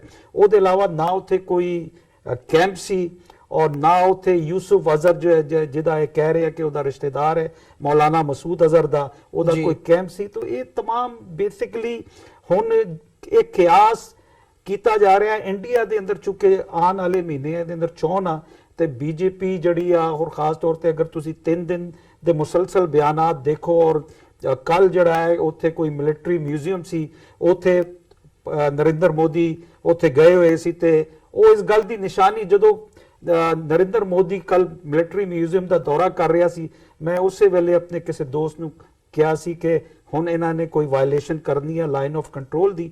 ਤੇ ਇਹ तमाम ਚੀਜ਼ਾਂ, ਹਾਂ, ਉਹ ਸਿਰਫ ਇਹ ਹੈ ਕਿ ਇੰਡੀਆ ਦੇ ਅੰਦਰ ਜਿਹੜੀ ਉਹਨਾਂ ਨੇ ਇੱਕ ਕਿਆਸ ਜਮਾ ਕੀਤਾ ਹੈ, ਔਰ ਲੋਕਾਂ ਨੂੰ ਜਿਸ ਤਰ੍ਹਾਂ ਬੇਵਕੂਫ ਬਣਾ ਰਹੇ ਆ, ਇਹਦੇ ਅੰਦਰ ਕੋਈ ਸ਼ੱਕ ਨਹੀਂ ਹੈ ਕਿ ਉਹ 3 ਤੋਂ 4 ਮਿੰਟ ਪਾਕਿਸਤਾਨ ਦੀ ਸਰਹੱਦ ਦੇ ਅੰਦਰ ਆ ਕੇ ਉਹਨਾਂ ਨੇ ਯਾਨੀ ਵਾਇਲੇਸ਼ਨ ਕੀਤੀ ਆ। ਲੇਕਿਨ ਅੱਜ ਉਹਦਾ ਜਵਾਬ ਵੀ ਆਇਆ ਕਿ ਅਸੀਂ ਵੀ ਯਾਨੀ ਰਿਟੈਲੀਏਟ ਕਰਾਂਗੇ, ਉਹਦੇ ਵਾਸਤੇ ਅਸੀਂ ਇਲਾਕਾ ਵੀ ਆਪ ਚੁਣਾਂਗੇ। ਤੇ ਮੈਂ ਸਮਝਦਾ ਕਿ ਅਗਰ ਇਹ ਵਾਰ ਸ਼ੁਰੂ ਹੋ ਗਈ, ਔਰ ਦੁਨੀਆ ਜਾਣਦੀ ਹੈ ਕਿ ਪਾਕਿਸਤਾਨ ਦੀ ਜਿਹੜੀ 에ਅਰ ਸਪੇਸ ਵਾਰ ਹੈ, ਜਿਹਦੇ ਅੰਦਰ ਪਾਕਿਸਤਾਨ ਨੂੰ ਹਮੇਸ਼ਾ ਤੋਂ ਇੰਡੀਆ ਦੇ ਅੰਦਰ ਬਰਤਰੀ ਰਹੀ ਹੈ। ਇਹ ਠੀਕ ਹੈ 48 ਸਾਲ ਬਾਅਦ ਇਹਨਾਂ ਨੇ ਪਹਿਲੀ ਵਾਰੀ ਪਾਕਿਸਤਾਨ ਦੇ ਅੰਦਰ ਘੁਸ ਕੇ ਆਏ ਆ, ਤੇ ਲੇਕਿਨ ਇਹ ਬਿਲਕੁਲ ਝੂਠ ਹੈ ਕਿ ਉੱਥੇ ਕੋਈ ਟੈਰਰਿਸਟ ਕੈਂਪ ਹੈ ਸੀ, ਜਾਂ ਇਹਨਾਂ ਨੇ 300 350 ਬੰਦਾ ਬੜਾ ਬੰਦਾ ਹੁੰਦਾ ਹੈ, ਔਰ ਜੋ ਕੁਝ ਇਹ ਦਿਖਾ ਰਹੇ ਉਹ ਝੂਠ ਦਾ ਪਲੰਦਾ ਹੈ। ਹਾਂ, ਲੇਕਿਨ ਇਹ ਕਿ ਇੰਡੀਆ ਨੇ ਜਿਹੜੀ ਵਾਇਲੇਸ਼ਨ ਕੀਤੀ ਹੈ, ਮੈਨੂੰ ਇਹ ਡਰ ਹੈ ਕਿ ਅਗਰ ਇਹ ਪਾਕਿਸਤਾਨ ਨੇ ਇਹਦਾ ਉਸੇ ਤਰ੍ਹਾਂ ਰਿਟੈਲੀਏਟ ਕੀਤਾ, ਤੇ ਫਿਰ ਇਹ ਵਾਰ ਜਿਹੜੀ ਆ ਫਿਰ ਇਹ ਬਹੁਤ ਅੱਗੇ ਜਾਏਗੀ। ਬਾਕੀ ਇਹ ਜਿਹੜੇ ਸਰਜੀਕਲ ਵਾਰ ਦੇ ਡਰਾਮੇ ਆ, ਇਹ ਅੱਜ ਕੱਲ VHS ਦਾ ਜ਼ਮਾਨਾ ਹੈ, ਜਿਹਦੇ ਅੰਦਰ ਤੁਹਾਡੇ ਕੋਲ ਗ੍ਰੀਨ ਪਰਦਾ ਜਾਂ ਗ੍ਰੀਨ ਦੀਵਾਰ ਹੋਏ, ਤੇ ਉਹਦੇ ਉੱਤੇ ਕਰੋਮਾ ਸੈਟ ਲਾ ਕੇ ਤੁਸੀਂ ਜੋ ਚਾਹੇ ਯਾਨੀ ਆਪਣਾ ਲੋਕਾਂ ਨੂੰ ਵਿਖਾਓ, ਜੋ ਕਿ ਇਹਨਾਂ ਨੇ ਹਾਲੀਵੁੱਡ ਦੀ ਫਿਲਮਾਂ ਤੋਂ ਇਹਨਾਂ ਨੇ ਇਹ ਸਾਰਾ ਮਸਾਲਾ ਲਿੱਤਾ ਹੈ, ਤੇ ਇਹ तमाम ਚੀਜ਼ਾਂ ਕਰਦੇ ਪਏ। ਮੈਂ ਉਹ ਜਿਹੜਾ ਐਂਡੋਰਸ ਕਰਦਾ ਮਲਕ ਸਾਹਿਬ ਦੀ ਗੱਲ, 26 ਜਨਵਰੀ ਤੋਂ ਬਾਅਦ ਇੱਕ ਖਬਰ ਉੱਥੇ ਮੀਡੀਆ 'ਚ ਬੜੀ ਚੱਲੀ कि जी लंदन में भारत गणतंत्र दिवस बड़ी धूमधाम से मनाया गया और उन्होंने बड़ी खलकत है वो लंदन दे उस वांग ही लगता है और सारे ऊपर रूफ के उत्ते जिहड़ा है तिरंगा जिहड़ा है वो लग रहा नज़र आ रहा। ਹੁਣ ਜਦੋਂ BBC ਨੇ ਇੱਕ ਆਪਣੀ ਟੀਮ ਬਣਾਈ ਹੋਈ ਹੈ ਕਿ ਜਿਹੜੀ ਵੀਡੀਓ ਜਾਂ ਫੋਟੋ ਹੈ ਉਹਦਾ ਅਸਲੀ ਸੱਚ ਕੀ ਹੈ, ਕਿਉਂਕਿ ਲੰਡਨ ਤੋਂ ਜਦੋਂ ਪਤਾ ਕੀਤਾ ਵੀ ਉੱਥੇ ਦਾ ਜਿਹੜਾ ਉਹਨਾਂ ਦਾ ਐਮਬੈਸਡਰ ਹੈ ਉਹਨੇ ਕੀ 40-50-100 ਬੰਦਾ ਇਕੱਠਾ ਕਰਕੇ ਮਨਾਉਂਦੇ ਨੇ ਵੀ ਲੰਡਨ ਤਾਂ ਇੰਨਾ ਵੱਡਾ ਹੋਇਆ ਹੀ ਨਹੀਂ, ਇੰਨੀ ਖਬਰ ਚੱਲ ਰਹੀ। ਔਰ ਇਹ ਪਤਾ ਲੱਗਾ ਕਿ 3-4 ਸਾਲ ਪਹਿਲਾਂ ਇਟਲੀ ਦੇ ਵਿੱਚ ਇੱਕ ਪੁਰਾਣੇ ਉਹਨਾਂ ਦੇ ਹਿਸਟੋਰੀਕਲ ਕਿਲੇ ਦੇ ਬਾਹਰ ਉਹਨਾਂ ਨੇ ਉਸ ਕਿਲੇ ਨੂੰ ਯਾਦ ਕਰਦਿਆਂ ਮਨਾਇਆ ਔਰ ਜਿਹੜੇ ਇਟਲੀ ਦੇ ਝੰਡੇ ਦੇ ਰੰਗ ਨੇ ਉਹੀ ਭਾਰਤ ਦੇ ਝੰਡੇ ਦੇ ਵੀ ਨੇ ਔਰ ਉਹਨਾਂ ਨੇ ਉਸ ਝੰਡੇ ਦੇ ਨੂੰ ਹੀ ਇਸਤੇਮਾਲ ਕਰਕੇ ਤੇ ਉਹ ਲੰਡਨ ਦੀ ਖਬਰ ਬਣਾ ਦਿੱਤੀ ਕਿ ਲੰਡਨ ਦੇ ਵਿੱਚ ਰਿਪਬਲਿਕ ਡੇ ਬੜੀ ਧੂਮਧਾਮ ਨਾਲ ਮਨਾਇਆ ਗਿਆ। ਸੋ ਮੈਂ ਸਮਝਦਾ ਹਾਂ ਵੀ ਇਹਦੇ ਵਿੱਚ ਕੋਈ ਸ਼ੱਕ ਨਹੀਂ ਹੈ ਕਿ ਫੁੱਲ ਸਕੇਲ ਇਲੈਕਟ੍ਰੋਨਿਕ ਮੀਡੀਆ ਔਰ ਸੋਸ਼ਲ ਮੀਡੀਆ ਔਰ ਪ੍ਰਿੰਟ ਮੀਡੀਆ ਆਬਵੀਅਸਲੀ ਇਸ ਸਾਰੇ ਦੇ ਲਈ ਵੀ, ਕਿਉਂਕਿ ਉਹਨਾਂ ਨੇ ਖੁਦ ਹੀ ਇਸ ਕਿਸਮ ਦਾ ਬੁਖਾਰ ਚੜਾਇਆ ਹੋਇਆ ਸੀ ਤੇ ਉਸ ਬੁਖਾਰ ਦੇ ਉੱਤੇ ਖੁਦ ਹੀ ਉਹ ਹੁਣ ਆਈਸ ਸਲੈਬ ਰੱਖ ਕੇ ਜਿਹੜਾ ਉਹ ਕਹਿੰਦੇ ਨੇ ਜੀ ਬਦਲਾ ਲੈ ਲਿਆ, ਉਹ ਭਗਵਤ ਨੇ ਕਿਹਾ 13ਵਾਂ। ਔਰ ਦੂਸਰਾ ਦੇਖੋ ਕਈ ਵਾਰ ਹੁਣ ਜਦੋਂ ਪੁਲਵਾਮਾ ਅਟੈਕ ਹੁੰਦਾ ਮੋਦੀ ਜਿਹੜਾ ਹੈ ਉਹ ਇੱਕ ਫਿਲਮ ਦੀ ਸ਼ੂਟਿੰਗ ਕਰ ਰਿਹਾ ਜੀ ਜਿਹੜੀ ਉਹਦੇ ਤੇ ਬਣ ਰਹੀ ਹੈ ਔਰ ਉਹ ਉਹਨੂੰ ਇੰਟਰਪਟ ਵੀ ਨਹੀਂ। ਹੁਣ ਜਦੋਂ ਤੁਹਾਡਾ ਇਸ ਲੈਵਲ ਦੇ ਉੱਤੇ ਜਿਹਦੇ 'ਚ ਤੁਹਾਡੇ ਸਰਵਿੰਗ 44 ਜਵਾਨ ਮਰੇ ਹੋਣ, ਹੁਣ ਇਸ ਜਦੋਂ ਇਹ ਸਾਰਾ ਇਹਨਾਂ ਨੇ ਡਰਾਮਾ ਪਾਕਿਸਤਾਨ ਤੇ ਹਮਲੇ ਦਾ ਰੱਖਿਆ ਤੇ ਮੋਦੀ ਬੜੇ ਵੱਡੇ ਫੰਕਸ਼ਨ ਦੇ ਵਿੱਚ ਚੁਰੂ ਇੱਕ ਥਾਂ ਹੈ ਰਾਜਸਥਾਨ ਦੇ ਵਿੱਚ ਉਹਦੇ 'ਚ ਬਹੁਤ ਵੱਡੇ ਇਕੱਠ ਨੂੰ ਐਡਰੈਸ ਕਰ ਰਿਹਾ ਔਰ ਉਹਦੇ ਪਿੱਛੇ ਸਟੇਜ ਦੇ ਜਿਹੜੇ ਮਾਰੇ ਗਏ ਨੇ 43-44 CRPF ਦੇ ਉਹਨਾਂ ਦੀਆਂ ਪਿਕਚਰਸ ਲੱਗੀਆਂ ਹੋਈਆਂ ਔਰ ਜਿਸ ਰਿਲੈਕਸਡ ਮੋਡ 'ਚੋਂ ਗੱਲ ਕਰ ਰਿਹਾ। ਕਿਉਂਕਿ ਚੁਰੂ ਨਾਲ ਜਦੋਂ ਮੈਂ ਸ਼ਹਿਰ ਦੇਖਿਆ ਮੈਨੂੰ ਖਿਆਲ ਆਇਆ ਮੈਂ ਕਿ 80s ਜਦੋਂ ਧਰਮ ਯੁੱਧ ਮੋਰਚਾ ਚੱਲ ਰਿਹਾ ਸੀ ਇੱਥੋਂ ਦੇ ਬਜਰੰਗ ਦਲ ਨੇ ਸਿੱਖਾਂ ਨੂੰ ਇੱਕ ਹਫ਼ਤੇ ਦਾ ਨੋਟਿਸ ਦਿੱਤਾ ਸੀ ਕਿ ਹਫ਼ਤੇ ਦੇ ਵਿੱਚ ਤੁਸੀਂ ਇੱਥੋਂ ਚਲੇ ਜਾਓ ਨਹੀਂ ਤਾਂ ਸਾਰਿਆਂ ਨੂੰ ਅਸੀਂ ਮਾਰ ਦਿਆਂਗੇ ਔਰ ਸੰਤ ਭਿੰਡਰਾਂ ਵਾਲਿਆਂ ਨੇ ਇਸ ਦਾ ਨੋਟਿਸ ਲਿਆ ਸੀ। ਸੋ ਇਹਨਾਂ ਨੇ ਆਲਰੇਡੀ ਜਦੋਂ ਪੁਲਵਾਮਾ ਹੋ ਕੇ ਹਟਦਾ ਅਮਿਤ ਸ਼ਾਹ ਅਸਾਮ ਦੇ ਵਿੱਚ ਐਡਰੈਸ ਕਰ ਰਿਹਾ, ਇਹ ਯੂਪੀ ਦੇ ਵਿੱਚ ਹੈ। ਸੋ ਇਸ ਸਾਰੇ ਨੂੰ ਜਿਸ ਅੰਦਾਜ਼ ਦੇ ਵਿੱਚ ਇੱਕ ਪਾਸੇ ਕਿਹਾ ਜਾ ਰਿਹਾ ਜੀ ਇਹਨੂੰ ਪੋਲਿਟਿਸਾਈਜ਼ ਨਾ ਕੀਤਾ ਜਾਏ, ਇਹ ਰਾਸ਼ਟਰ ਕਾ ਔਰ ਫਲਾਣਾ ਹੈ, ਲੇਕਿਨ ਜ਼ਾਹਰ ਹੈ ਵੀ ਇਹ ਸਾਰਾ ਹੀ ਚੋਣ ਪ੍ਰੋਪੇਗੈਂਡੇ ਦੇ ਲਈ ਇਸਤੇਮਾਲ ਹੋ ਰਿਹਾ। ਪਰ ਇਹਦੇ 'ਚ ਕੋਈ ਸ਼ੱਕ ਨਹੀਂ ਹੈ ਕਿ ਭਾਰਤ ਦਾ ਇਹ ਝੂਠ ਵਿਕਿਆ ਇੰਟਰਨੈਸ਼ਨਲ ਲੈਵਲ ਤੇ ਵੀ ਵਿਕਦਾ। ਪੁਲਵਾਮਾ ਤੋਂ ਬਾਅਦ ਮੈਂ ਸਮਝਦਾ ਵੀ ਜਿਹੜਾ ਇੱਕ ਸਭ ਤੋਂ ਵੱਡੀ ਭਾਰਤ ਦੀ ਜੇ ਸਕਸੈਸ ਕਹਿਣਾ ਹੋਏ ਕਿ UN ਸਿਕਿਉਰਿਟੀ ਕਾਉਂਸਲ ਦੇ 15 ਦੇ 15 ਮੈਂਬਰਾਂ ਦੀ ਸਟੇਟਮੈਂਟ ਉਹਨੂੰ ਕੰਡੈਮ ਕਰਦੇ ਆ ਵੀ ਭਾਰਤ ਵੱਲੋਂ ਥੋੜਾ ਜਿਹਾ ਸਿੰਪੈਥੈਟਿਕ ਵੀ ਲੱਗਦੀ ਸੀ। ਹਾਲਾਂ ਪਾਕਿਸਤਾਨ ਨੂੰ ਸਟੇਟਮੈਂਟ 'ਚ ਨੇਮ ਨਹੀਂ ਸੀ ਕੀਤਾ ਗਿਆ ਲੇਕਿਨ ਪਹਿਲੀ ਵਾਰ ਸੀ ਵੀ ਚਾਈਨਾ ਨੇ ਉਹਨੂੰ ਵੀਟੋ ਨਹੀਂ ਕੀਤਾ। ਹਾਲਾਂਕਿ ਉਹਦੇ ਡਿਫਰੈਂਟ ਰੀਜ਼ਨਸ ਨੇ ਕਿਉਂਕਿ ਚਾਈਨਾ ਦੇ ਨਾਲ ਅਮਰੀਕਾ ਦੀ ਟ੍ਰੇਡ ਵਾਰ ਚੱਲ ਰਹੀ ਹੈ, ਉਧਰ ਉਹ ਬੈਲੈਂਸਿੰਗ ਐਕਟ ਹੈ, ਅਮਰੀਕਾ ਪਾਕਿਸਤਾਨ ਨੂੰ ਟਿਕਾਣੇ ਰੱਖਣਾ ਚਾਹੁੰਦਾ ਹੈ, ਅਫਗਾਨਿਸਤਾਨ ਦੇ ਮਾਮਲੇ 'ਚ ਵੀ ਇੰਡੀਆ ਦਾ ਆਪਣਾ ਪਾਰਟ ਹੈ। ਸੋ ਮੈਂ ਸਮਝਦਾ ਵੀ ਪਾਕਿਸਤਾਨ ਔਰ ਕਈ ਵਾਰ ਇਹ ਹੁੰਦਾ ਜੀ ਜਿਹੜਾ ਬੰਦਾ ਗੁਣਵਾਨ ਹੈ ਉਹਦੀ ਕਿਉਂ ਵਿਰੋਧਤਾ ਹੁੰਦੀ ਹੈ, ਦੂਸਰੇ ਦੀ ਤਾਂ ਵਿਰੋਧਤਾ ਕਰਨ ਦੀ ਲੋੜ ਹੀ ਨਹੀਂ ਹੁੰਦੀ ਕਿਉਂਕਿ ਜਿਹੜਾ ਟੈਲੈਂਟਡ ਹੈ ਉਸ ਦੇ ਹੀ ਦੁਸ਼ਮਣ ਹੋਣਗੇ, ਗਧੇ ਦੇ ਤਾਂ ਕੋਈ ਹੋਣੇ ਨਹੀਂ। ਸੋ ਪਾਕਿਸਤਾਨ ਦੀ ਜਿਹੜੀ ਸਟ੍ਰੈਟੇਜੀਕਲ ਇੰਪੋਰਟੈਂਸ ਹੈ, ਸੈਂਟਰਲ ਏਸ਼ੀਆ ਦੇ ਗੇਟ ਦੇ ਉੱਤੇ ਬੈਠਾ ਹੈ, ਅਫਗਾਨਿਸਤਾਨ ਦੇ ਮਾਮਲੇ 'ਚ ਸੋਵੀਅਤ ਯੂਨੀਅਨ ਹੋਏ, ਅਮਰੀਕਾ ਹੋਏ, ਇਹਨਾਂ ਦੀ ਸੁਪਰ ਪਾਵਰੀ ਦੀਆਂ ਗ੍ਰੇਵਸ ਬਣੀਆਂ ਨੇ ਉੱਥੇ। ਔਰ ਇਮਰਾਨ ਖਾਨ ਉਹਨਾਂ ਦੇ ਆਉਣ ਤੋਂ ਬਾਅਦ ਮੈਂ ਦੇਖਦਾ ਜਿਹੜਾ ਕੌਨਫੀਡੈਂਸ ਐਗਜ਼ੂਬਰੇਟ ਕੀਤਾ ਸਟੇਟ ਨੇ, ਉਹ ਕੋਈ ਕਚਕੌਲ ਲੈ ਕੇ ਬਾਹਰ ਨੂੰ ਨਹੀਂ ਤੁਰੇ ਹੈ ਔਰ ਉਸ ਸਾਰੇ ਪਾਰਟ ਦੇ ਨਾਲ ਇਹ ਜੁੜਿਆ ਹੋਇਆ ਪਾਰਟ ਹੈ। ਮੈਂ ਸਮਝਦਾ ਵੀ ਕਿਤੇ ਨਾ ਕਿਤੇ ਵੱਡੀਆਂ ਤਾਕਤਾਂ ਦਾ ਵੀ ਇੰਟਰਸਟ ਪਾਕਿਸਤਾਨ ਨੂੰ ਜੇ ਕਾਰਨਰ ਕਰਨ ਦਾ ਵੀ ਹੈ ਔਰ ਜਾਂ ਘੱਟੋ ਘੱਟ ਜਿਹੜਾ ਹੈ ਉਸ ਦੇ ਜਿਹੜਾ ਉਹਦੀ ਪੇਸ਼ਕਦਮੀ ਹੈ ਉਸ ਨੂੰ ਰੋਕਣ ਦਾ ਤਰੱਕੀ ਦੀਆਂ ਰਾਹਾਂ ਵੱਲ ਜੀ। ਤੇ ਜਿਹੜਾ ਜਿਵੇਂ ਪਾਕਿਸਤਾਨ ਦੇ ਰਿਐਕਸ਼ਨ ਦੀ ਗੱਲ ਕੀਤੀ ਹੈ, ਪਾਕਿਸਤਾਨ ਦਾ ਜਿਵੇਂ ਇੱਕ ਤਾਂ ਥਾਟ ਇਹ ਹੈ ਕਿ ਉਹਨਾਂ ਨੇ ਇੱਕ ਬੈਲੈਂਸਡ ਰਿਐਕਸ਼ਨ ਦਿੱਤਾ ਇਸ ਵਕਤ ਪ੍ਰੈਸ ਕਾਨਫਰੰਸ ਕਰਕੇ ਜਿਹੜੀ ਅਫੀਸ਼ੀਅਲ ਬਿਆਨ ਦਿੱਤਾ ਉਹਦੇ 'ਚ ਇਹ ਗੱਲ ਕਹੀ ਗਈ ਹੈ ਕਿ ਅਸੀਂ ਆਪਣੇ ਸਮੇਂ ਦੇ ਮੁਤਾਬਕ ਆਪਣੀ ਥਾਂ ਦੇ ਉੱਤੇ ਅਸੀਂ ਆਪਣੇ ਹਿਸਾਬ ਨਾਲ ਜਿਹੜਾ ਇਹਦਾ ਜਵਾਬ ਦੇਵਾਂਗੇ। ਇੱਕ ਤਾਂ ਇਹ ਹੈਗਾ ਤੇ ਦੂਜੀ ਇਹ ਗੱਲ ਹੈ ਕਿ ਰਾਈਟ ਅਵੇ ਕਿਉਂ ਨਹੀਂ ਐਕਟ ਕੀਤਾ ਗਿਆ ਜਾਂ ਰਾਈਟ ਅਵੇ ਜਦੋਂ ਉਹ ਆਏ ਸੀ ਜੇ 21 ਮਿੰਟ ਉਹਨਾਂ ਦੀ ਗੱਲ ਨਾ ਮੰਨੀ ਜਾਵੇ 4 ਮਿੰਟ ਮੰਨੀ ਜਾਵੇ ਤਾਂ ਉਹਨਾਂ 4 ਮਿੰਟਾਂ ਦੇ ਵਿੱਚ ਹੀ ਕਿਉਂ ਨਹੀਂ ਜਵਾਬ ਦਿੱਤਾ ਗਿਆ, ਜਾਂ ਉਹ ਆਏ ਸਪੇਸ ਦੇ ਵਿੱਚ, ਤੁਹਾਡੀ ਸਪੇਸ ਦੇ ਵਿੱਚ, ਤੇ ਵਾਪਸ ਉਹ ਉਸੇ ਹਿਸਾਬ ਨਾਲ ਚਲੇ ਗਏ, ਉਹਨਾਂ ਤੇ ਕਿਉਂ ਨਹੀਂ ਕੋਈ ਜਵਾਬੀ ਕਾਰਵਾਈ ਕੀਤੀ ਗਈ? ਇਹਦੇ ਤੇ ਇੱਕ ਇੰਡੀਅਨ ਪਾਰਟੀ ਦੇ ਲੀਡਰ ਹੈਗੇ ਆ, ਉਹਨਾਂ ਨੇ ਸਵਾਲ ਵੀ ਚੁੱਕਿਆ ਵੀ ਕਿਤੇ ਨਾ ਕਿਤੇ ਇਹ ਵੀ ਫਿਸ਼ੀ ਜਾਪਦਾ।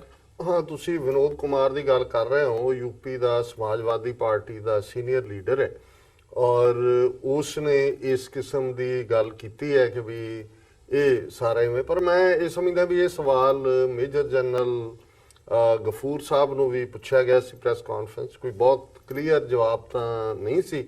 ਔਰ ਮੈਂ ਸਮਝਦਾ ਵੀ ਜਦੋਂ ਤੁਸੀਂ ਜੰਗੀ ਹਾਲਾਤ 'ਚ ਹੁੰਦੇ ਹੋ, ਬੈਨੀਫਿਟ ਆਫ ਡਾਊਟ ਦੇਣਾ ਬਿਹਤਰ ਹੁੰਦਾ ਹੈ ਬਜਾਏ ਕਿ ਆਪਣੇ ਕਨਕਲੂਜਨ ਦੇ। ਬਟ ਮੈਂ ਸਮਝਦਾ ਵੀ ਇਹ 4 ਮਿੰਟ ਦਾ, ਉਹਦੇ 'ਚ ਤਾਂ ਕੋਈ ਸ਼ੱਕ ਨਹੀਂ ਹੈ ਕਿ 4 ਮਿੰਟ ਵਾਲੀ ਫਿਗਰ ਬਿਲਕੁਲ ਠੀਕ ਹੈ ਉਹਨਾਂ ਦੀ, 21 ਮਿੰਟ ਵਾਲਾ ਤਾਂ ਐਵੇਂ ਉਹ ਉਹਨਾਂ ਦਾ ਨੌਨਸੈਂਸ ਹੈ।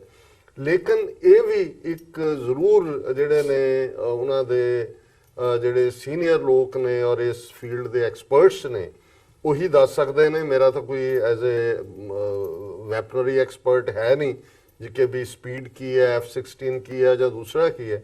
ਪਰ ਮੈਂ ਸਮਝਦਾ ਹਾਂ ਵੀ ਇਹ ਇੱਕ ਸੀਰੀਅਸ ਗੱਲ ਜ਼ਰੂਰ ਹੈ ਕਿ 4 ਮਿੰਟ ਔਰ ਪਾਕਿਸਤਾਨ ਦੀ 에ਅਰ ਸਪੇਸ ਦੇ ਵਿੱਚ ਹੋਣਾ।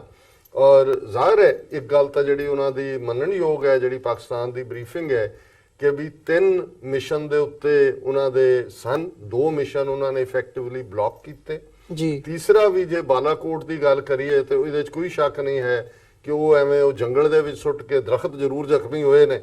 ਲੇਕਿਨ ਇਸ ਸਾਰੇ ਪੀਰੀਅਡ 'ਚ ਦੂਸਰੀ ਕੀ ਕਮਜ਼ੋਰੀ ਹੈ ਇਹ ਮੈਨੂੰ ਨਹੀਂ ਪਤਾ ਹੈ ਵੀ ਕੀ ਹੈ। ਲੇਕਿਨ ਇਹਦੇ ਚੋਂ ਇੱਕ ਕਨਕਲੂਜਨ ਜਿਹੜਾ ਇਹ ਜ਼ਰੂਰ ਦੇਖਣ ਵਾਲਾ ਹੈ ਕਿ ਵੀ ਜਿਵੇਂ ਪਾਕਿਸਤਾਨ ਦਾ ਰਿਐਕਸ਼ਨ ਕੀ ਹੋਏਗਾ, ਜੇ ਤਾਂ ਆਉਣ ਵਾਲੇ ਬਹੁਤ ਜਲਦ ਪੀਰੀਅਡ ਦੇ ਵਿੱਚ, ਪਰ ਇਹਨੂੰ ਵੀ ਇੱਕ ਜਿਵੇਂ ਤੁਸੀਂ ਪਹਿਲਾਂ ਕਿਹਾ ਵੀ ਪਾਕਿਸਤਾਨ ਨੇ ਬਹੁਤ ਬੈਲੈਂਸਡ ਰਿਐਕਸ਼ਨ ਦਿੱਤਾ ਹੈ ਔਰ ਮੈਂ ਸਮਝਦਾ ਇਹ ਜ਼ਰੂਰੀ ਵੀ ਹੈ। ਔਰ ਜਿਵੇਂ ਇੱਕ ਪਾਕਿਸਤਾਨ ਦੇ ਤਜ਼ੀਆਕਾਰ ਇਹ ਕਹਿ ਰਹੇ ਸੀ ਕਿ ਵੀ ਅਸੀਂ ਮੋਦੀ ਦੀ ਟ੍ਰੈਪ 'ਚ ਨਾ ਫਸ ਜਾਈਏ, ਵੀ ਅਸੀਂ ਵੀ ਉਸੇ ਕਿਸਮ ਦਾ ਕੋਈ ਜਿੰਗੋਇਸਟ ਕੰਮ ਕਰਕੇ ਉਹ ਉਹਨਾਂ ਨੂੰ ਸੂਟ ਕਰੇ ਮੁੜ ਕੇ ਉਹਨਾਂ ਦੇ VOTING ਪੈਟਰਨ ਤੇ। ਸੋ ਮੈਂ ਸਮਝਦਾ ਹਾਂ ਵੀ ਪਾਕਿਸਤਾਨ ਨੇ ਵੱਡੇ ਚੈਲੰਜ ਦੇਖੇ ਨੇ। ਸੋਵੀਅਤ ਯੂਨੀਅਨ ਔਰ ਅਮਰੀਕਾ ਅਫਗਾਨਿਸਤਾਨ ਦੇ ਵਿੱਚ 30 ਸਾਲ ਦੀ ਉਹ ਵਾਰ ਹਾਰਡਨਡ ਆਰਮੀ ਹੈ ਹਰ ਆਸਪੈਕਟ ਤੋਂ, ਔਰ ਉਹ ਜੋ ਵੀ ਕਰਨਗੇ ਬੈਲੈਂਸਡ ਹੋਏਗਾ। ਔਰ ਅਸੀਂ ਹਾਲ ਦੀ ਘੜੀ ਇਹੀ ਕਾਮਨਾ ਕਰ ਸਕਦੇ ਹਾਂ ਕਿ ਕੋਈ ਵੀ ਜੰਗ ਜਿਹੜੀ ਹੈ ਉੱਥੇ ਉਹ ਸਾਨੂੰ ਵੀ ਸੂਟ ਨਹੀਂ ਕਰਦੀ। ਇੰਡੀਆ ਵੀ ਬੇਸ਼ੱਕ ਇਹ ਜਿੰਗੋਇਸਟ ਬਣੇ ਹੋਏ ਨੇ, ਇਹਨਾਂ ਨੂੰ ਅਹਿਸਾਸ ਹੀ ਨਹੀਂ ਹੈ। ਇਹ ਜਿਵੇਂ ਮੈਨੂੰ ਯਾਦ ਹੈ ਜਦੋਂ 1998 ਚ ਨਿਊਕਲੀਅਰ ਧਮਾਕੇ ਪੋਖਰਾਨ ਚ ਇੰਡੀਆ ਨੇ ਕੀਤੇ ਔਰ ਉੱਥੇ ਗਲੀਆਂ ਸ਼ਹਿਰਾਂ ਚ ਨਾਚ ਕਰ ਰਹੇ ਨੇ, ਤੇ ਅਮਰੀਕਾ ਚ ਉਹਨਾਂ ਨੇ ਕਿਹਾ ਡਾਂਸਿੰਗ ਫॉर ਨਿਊਕਲੀਅਰ। ਇਹਨਾਂ ਨੂੰ ਇਹ ਪਤਾ ਨਹੀਂ ਹੈ ਵੀ ਇਹ ਕੀ, ਇਹਦਾ ਕੀ ਅੰਜਾਮ ਹੈ। ਵੀ ਇੱਥੇ ਤਾਂ ਉਹਦਾ ਜਿਹੜਾ ਵੇਸਟ ਹੁੰਦਾ ਉਹ ਨੇੜੇ ਤੇੜੇ ਨਹੀਂ ਆਈਲੈਂਡਸ ਦੇ ਆਣ ਦਿੰਦੇ। ਸੋ ਬੇਵਕੂਫ ਕਿਸਮ ਦਾ ਸਾਰਾ ਇਹ ਸਿਸਟਮ ਉਹਨਾਂ ਨੇ ਖੜਾ ਕੀਤਾ ਹੋਇਆ ਹੈ, ਜੋ ਪਰੋਸਦੇ ਨੇ ਵੇਚਦੇ ਨੇ। ਹੁਣ ਵੀ ਉਹ ਵੇਚ ਰਹੇ ਨੇ ਜੀ ਪਾਕਿਸਤਾਨ ਕੋ ਨਾਨੀ ਯਾਦ ਕਰਵਾ ਦੀ, ਪਾਕਿਸਤਾਨ ਇਹ ਸਰਜੀਕਲ ਸਟ੍ਰਾਈਕਸ ਤੋਂ ਬਾਅਦ ਕੱਢ ਲਓ, ਇਦਾਂ ਦੇ ਹੀ ਬਿਆਨ ਸੀ। ਸੋ ਅਦਰਵਾਈਜ਼ ਵੀ ਜੇ ਤੁਸੀਂ ਇੱਕ ਬੈਲੈਂਸ ਦੇ ਲਿਹਾਜ਼ ਨਾਲ ਦੇਖੋ, ਪਾਕਿਸਤਾਨ ਦੇ ਨਾਲ ਕੀ ਮੁਕਾਬਲਾ ਇੰਡੀਆ ਦਾ? ਉਹ 220 ਜਾਂ 25 ਮਿਲੀਅਨ ਨੇ, ਤੁਸੀਂ 1 ਬਿਲੀਅਨ 300 ਮਿਲੀਅਨ ਹੋ, 6 ਗੁਣਾ ਤੁਹਾਡੀ ਵੱਡੀ ਟੈਰੀਟਰੀ ਹੈ ਤੁਹਾਡਾ। ਪਾਕਿਸਤਾਨ ਤਾਂ ਮਚ ਬਿਯੋਂਡ ਇਟਸ ਵੇਟ ਜਿਵੇਂ ਕਹਿੰਦੇ ਨੇ ਉਹ ਫਾਈਟ ਦੇ ਰਿਹਾ। ਉਹ ਹੁਣ ਜਿਵੇਂ ਮਲਕ ਸਾਹਿਬ ਨੇ ਗੱਲ ਕੀਤੀ, ਜੇ ਅਸੀਂ 65 ਦੇ ਵਿੱਚ ਵੀ ਦੇਖੀਏ ਜਿਹੜੀ ਵਾਰ ਸੀ, ਜ਼ਾਹਿਰ ਹੈ ਪਾਕਿਸਤਾਨ 에ਅਰ ਫੋਰਸ ਦਾ ਜਿਹੜਾ ਉਹ ਅਪਰ ਐਜ ਸੀ। ਉਹਨਾਂ ਦੇ ਆਪਣੇ ਐਕਸਪਰਟ ਵੀ ਭਾਵੇਂ ਉਦੋਂ ਤਾਂ ਜਿੱਤ ਗਏ ਹੀ ਕਰਦੇ ਨੇ, ਬਾਅਦ ਚ ਮੰਨਦੇ ਸੀ। ਸੋ ਇਹ ਨਹੀਂ ਹੈ ਪਾਕਿਸਤਾਨ ਜੇ ਆਪਣੀ ਆਈ ਤੇ ਆਏਗਾ ਫਿਰ ਉਹ ਇਹਨਾਂ ਦਾ ਵੀ ਕੱਖ ਨਹੀਂ ਰਹਿਣਾ। ਪਰ ਅਸੀਂ ਉਸ ਸਿਚੁਏਸ਼ਨ ਨੂੰ ਅਵੋਇਡ ਕਰਨਾ ਚਾਹੁੰਦੇ ਹਾਂ ਜਿਹਦੇ ਥੱਲੇ ਬੇਗੁਨਾਹ ਲੋਕ ਮਾਰੇ ਜਾਣ, ਉਸ ਕਿਸਮ ਦੀ ਤਬਾਹੀ ਹੋਏ, ਕਿਉਂਕਿ ਇਹ ਜਿਹੜੇ ਜੰਗ ਦੇ ਵਣਜਾਰੇ ਨੇ, ਨਫ਼ਰਤ ਦੇ ਵਣਜਾਰੇ ਔਰ ਜੰਗਬਾਜ਼, ਇਹ ਉਹਦੇ ਚੋਂ ਵੋਟਾਂ ਕੱਢਣਾ ਚਾਹੁੰਦੇ ਨੇ। ਉਹ ਸਿਚੁਏਸ਼ਨ ਨਾ ਬਣੇ ਕਿ ਲੋਕ ਲਾਸ਼ਾਂ ਗਿਣਨ ਤੇ ਇਹ ਵੋਟਾਂ ਗਿਣਨ। ਜੀ ਬਿਲਕੁਲ। ਮੈਂ ਥੋੜੀ ਜੀ ਇੱਕ ਛੋਟੀ ਜੀ ਬ੍ਰੇਕ ਜ਼ਰੂਰ ਚਾਹੂੰਗਾ। ਵਿਊਅਰਸ, ਅਸੀਂ ਇੱਕ ਛੋਟੀ ਜੀ ਬ੍ਰੇਕ ਤੋਂ ਬਾਅਦ ਇਹ ਜਿਹੜੀ ਡਿਸਕਸ਼ਨ ਹੈਗੀ ਹੈ, ਵਿਚਾਰ ਚਰਚਾ ਹੈ, ਇਹਨੂੰ ਅਸੀਂ ਇੱਥੋਂ ਹੀ ਕੰਟੀਨਿਊ ਕਰਾਂਗੇ। ਇੱਕ ਛੋਟੇ ਜਿਹੇ ਬ੍ਰੇਕ ਤੋਂ ਬਾਅਦ ਮਿਲਦੇ ਹਾਂ।